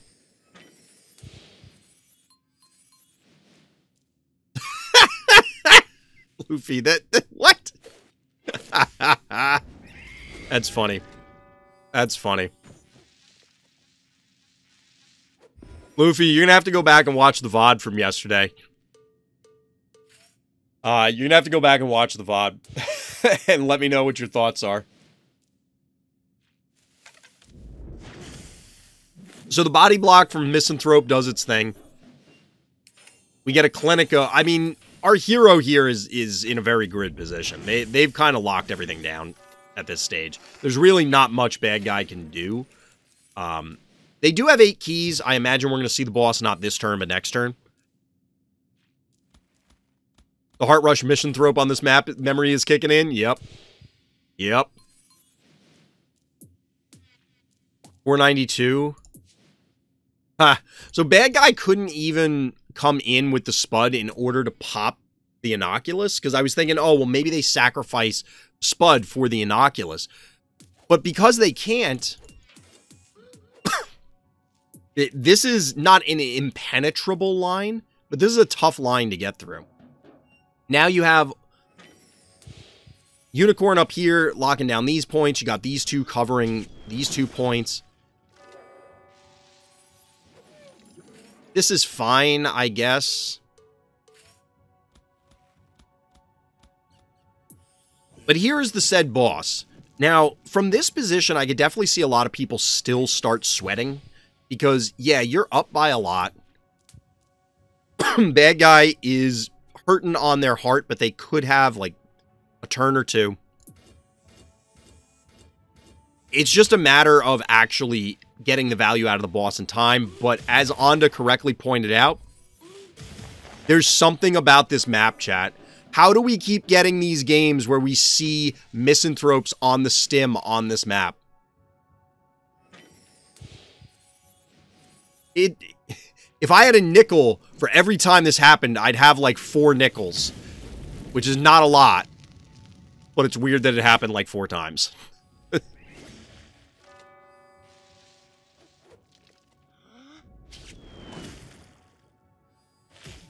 Yeah, 6-hour VOD. I started a little early, and then we decided that I was going to ring in the new year with chat, so. GG. Well played. The Misanthrope takes it down. And that's the thing. The notes pointed out the boss was late. You just take over the game, and if you're able to do that much heart damage, just get in there and end it. Just get in there and end it. So we're jumping in with Urk on Mysomania. Once again, we have enough time to do a couple extras. The notes for this one are undoubtedly the most insane Greylien game you will ever witness. All right. I'm excited, Urk. I love seeing some Greylien stuff. Let's see what we got. Let's see what we got. So shout out to Bad Guy, though. Shout out to Bad Guy, because we do have a werewolf avatar. Don't see that every day. Urk, what is this opener? The opener with Unbearable. Kind of cute. This is an important replay. It shows how pressuring well blocks you from rushing boss earlier, similar stuff. This is what A-Trend was talking about as well. So usually if your opponent plays heavy stuff quick, then it's you usually left up something before. Oh, you mean on the previous one, Akune? Yeah, I'd agree. It requires specific things in order to really make sure that you are pressuring. I don't really follow a lot of the early plays from... Like, the Cassowary Sacrifice was a little weird, but I get it in retrospect on the last game. And there were a couple things from Shadow Force that seemed a little weird, truthfully. But yeah, it's another game that absolutely is worth looking at for people that want to improve. I mean, all these games are, but like, those are high-level players. You want to see what they're doing and why. And it does reinforce the point of, like, there is a tempo cost to high-level phobies. It isn't just keys. You have to give up board position in order to do it. If you're sacrificing time to get to that resource level, is the bottom line. But that was the last game. Let's see what's in this game. So unsurprisingly, Unbearable gets its ass on the stem. We get a Venus. What?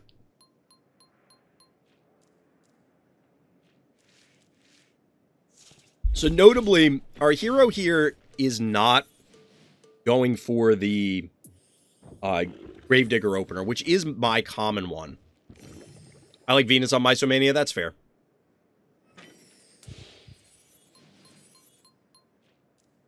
Would I rather eat a cup of sand or buy the $30 Probes a Lot profile picture?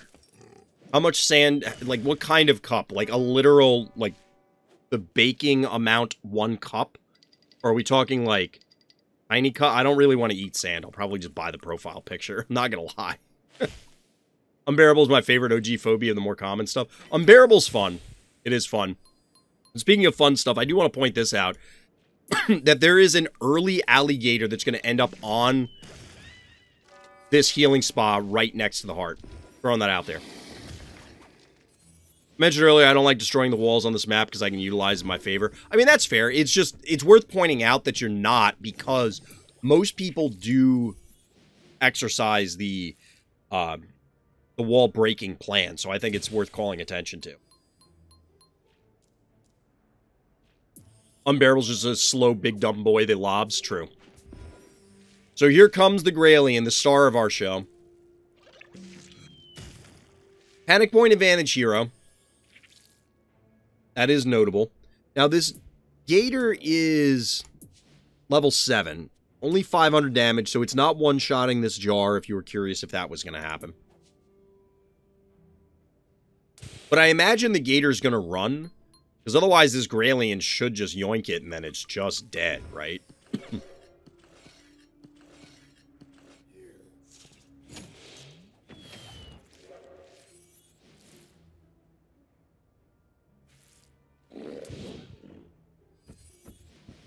And there it goes. Gator walking away.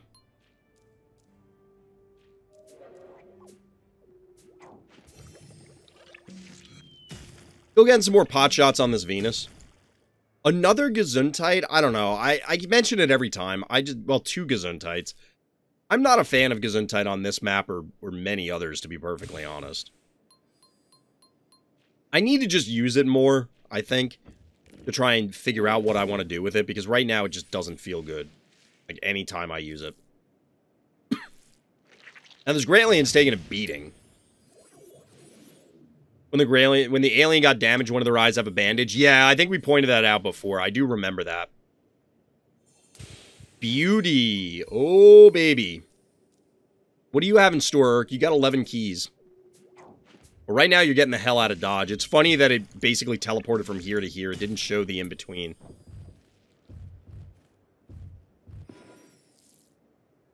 Dozer. That's a bold move, Cotton. See how it works out for him.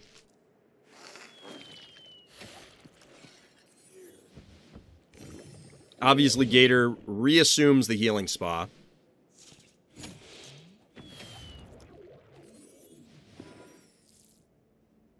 For a brief second, my heart stopped because I'm like, oh my god, is that beauty going to get a line attack? But there's nothing in range. Venus gets a taste of its own medicine.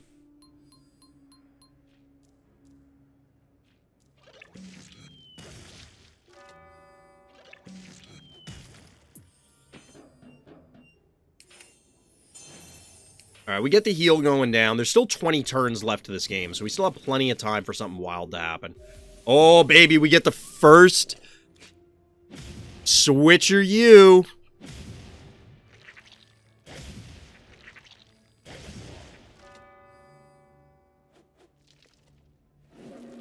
How about them apples?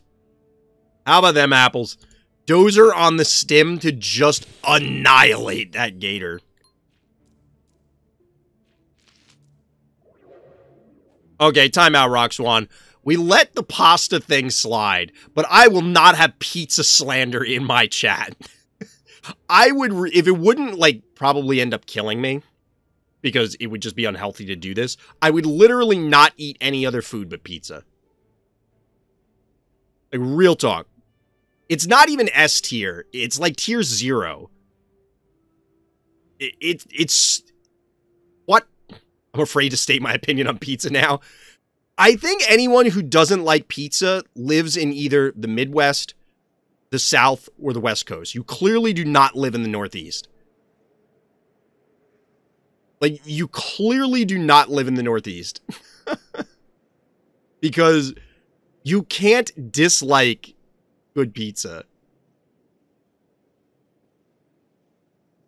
I literally, like, if I had 3 wishes, this would not be one of my wishes, I can tell you right now. But, like, if I had infinite wishes, one of them would be that I would suffer no ill effects of just eating the same food all the time, and it would basically be pizza all the time.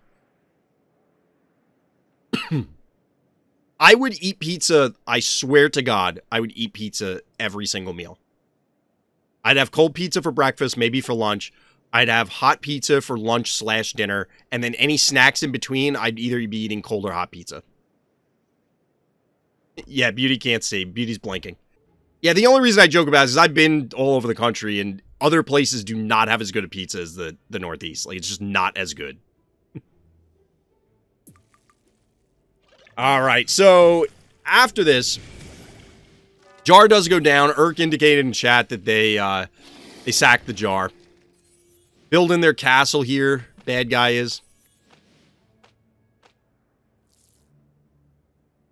The Greylien lives through all of this.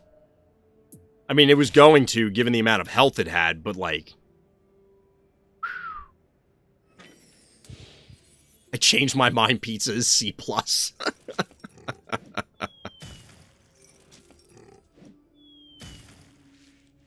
You were going on about pizza and how you love it? I mean, I do. I don't doubt that that came up, but I would... Like, the things that stand out from the stream last night were not necessarily the discussion about pizza. There were other discussions that came up that were funnier. Alright, so we get a body block here from the boomer. After all the debate and ranting, we get a plus rating, mission achieved. No, I will not rest until everyone in chat agrees that pizza is tier 0 food. Above tier 1, above S+, above whatever. I can't believe this Dozer is out here. This Dozer's just out here, waiting to do monstrous things to bad guy, who is out of keys, by the way.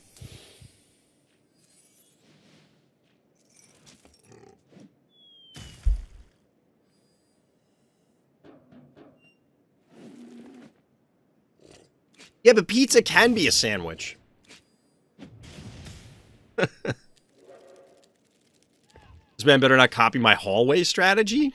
What?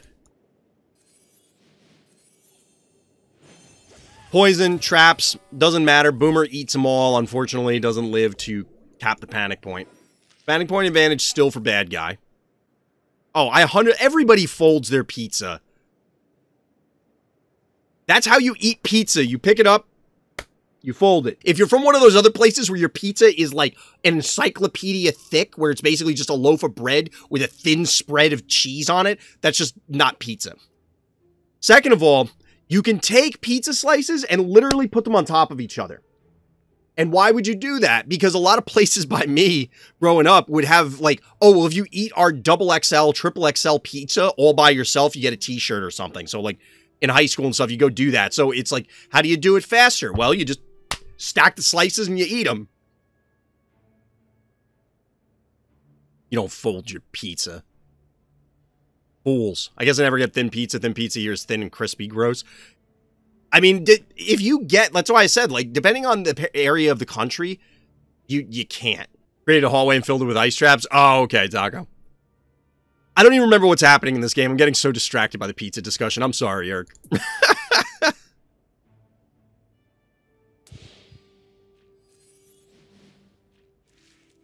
I think we can all agree that chicken is the best meat. No. I think I don't eat beef really anymore. But there's a lot of beef that I would like there's really good chicken stuff. Like if I had to think about it and actually compare like my favorite chicken dish to my favorite beef dish, I think it would be really hard to decide. I truly think it would be hard to decide. We're getting another wall getting built here. I like steak for the fries. I mean, I only like filet mignon. I don't like, for example, T-bone steaks and stuff like that. Pizza, wing slap. We all just agree eating pizza with a fork is a sin. Oh, baby, we get another switcher you.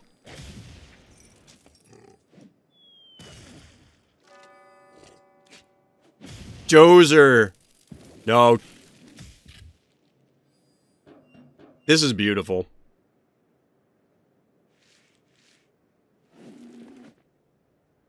Urk dragging it out. I want to see this from the beginning. Second switcher U of the game. Get a switcher U almost in this identical spot, because this is where the gator was. Gator went down. Beauty gets lit up by Gesundheit. Soon to be Dozer as well. Oh, by the way, Tickles to leave this beauty. 95 health. And what's that underneath it? It's not floating high enough to avoid that lava. It's not quite enough. Not quite enough. And down goes beauty. Savage switcher use this game. Savage switcher use.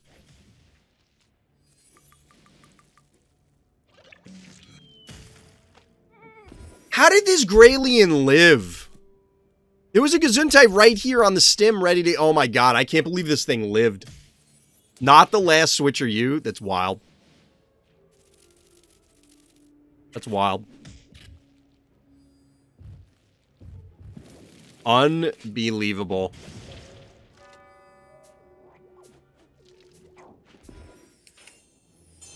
Wait, mayo on salad? I mean, I could see how you could see someone put ranch on a salad and think it's mayo, like if you didn't know, but I've never heard of someone putting mayo directly on a salad. Chat, we need to do a stream of just, like, spicy food takes. Not like, I mean, I guess we could talk about spicy food, but, like, we apparently, as a stream, collectively have some very unique food takes.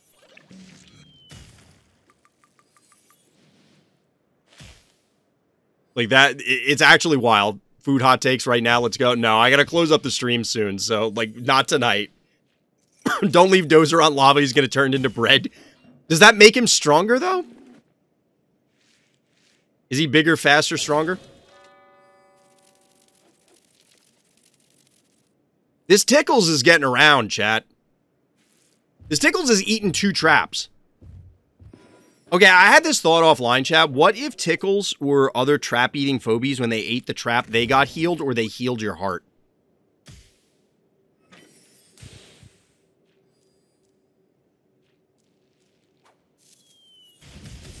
I'm just saying ramen is the best with mayo in it? Wait, what? Becomes weak because the bread is soft. What if he stays on the lava too long and it gets crunchy? Then he's just brittle, I guess. Mayo in ramen. That is, honest to God, the first time I've ever heard that suggestion. Hot sauce and tortilla chips? Now you're speaking my language.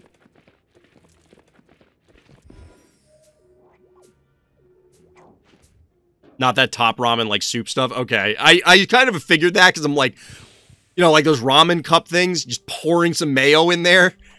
Yeah, that sounds like you need to talk to a doctor. I don't think I've ever had other kinds of ramen. I always hear good things, but it's just not, like, I don't think there's any place around me that does it. Alright, I imagine we're going to get the Switcher U on the Klepto here. Can you from this position, though? Yeah, you can. Oh my god, look at this. Look at this. This is the 3rd Switcher U. Future me, stitch this together. Like, look at this. This is incredible. Future me, you gotta stitch this together. All these Switcher U's. I'm gonna wait for the setup. Look at this 3rd Switcher U of this game. Get the break there. It's even great positioning here, because it puts it in range of the Contortio as well. And, obviously, the AWOL and the on-stim Crushmore. It doesn't actually result in a takedown. Oh, it does. Oh, my God. I spoke too soon. The trap. The savagery. The savagery. I was about to say, like, oh, well, it's trapped. It can't get anywhere. Nope, it's just dead.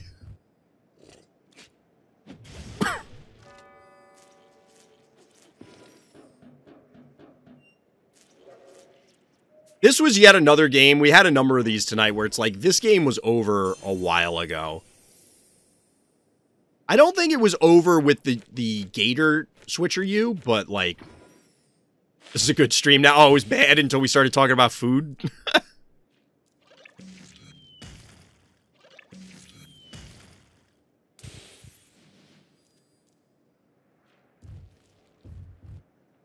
Just rolling up with Dozer's fat ass to beat up this jar.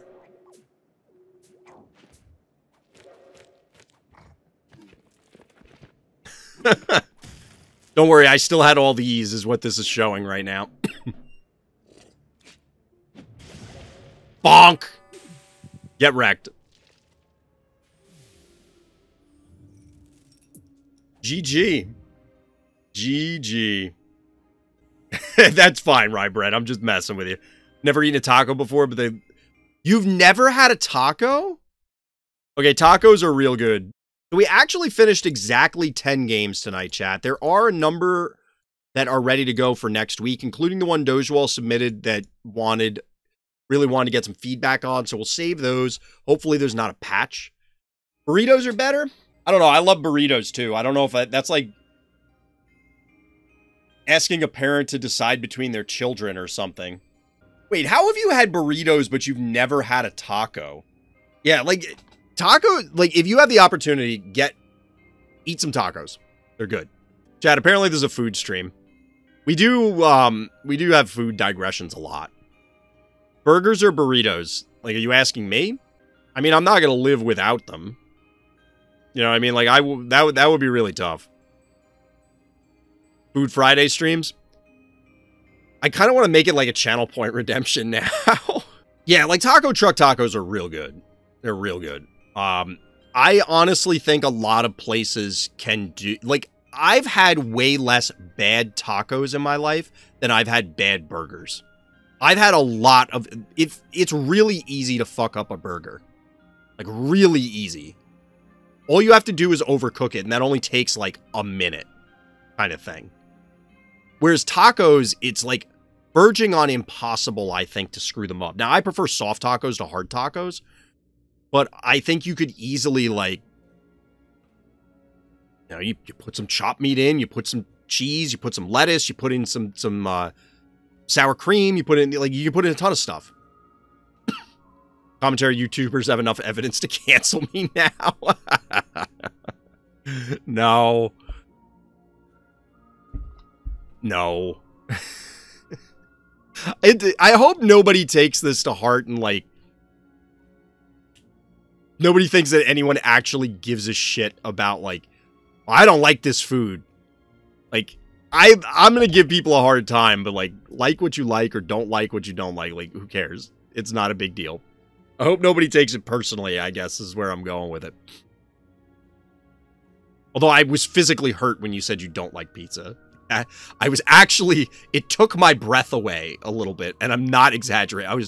I internally gasped, where it's just like mentally, you're like, what? Like you saw something horrifying.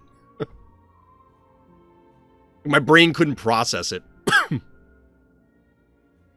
You mess up a taco, it's just sad. I mean, it is sad. Sad. But anyway, like I said, that is going to do it for tonight. So shout out to everybody that hung around. Definitely got through a bunch of reviews. This is going to be kind of the cadence going forward, how we're going to handle this. Of course, we'll adjust on the fly if necessary. If you're watching this on YouTube, hit me with a like and subscribe. Definitely helps me out trying to hit 1,000 subscribers. Check out the links in the description if you want to come by the live stream or join the Randoms Thoughts Discord. But as always, everybody, thank you for listening. Thank you for watching. And Black Lives Matter.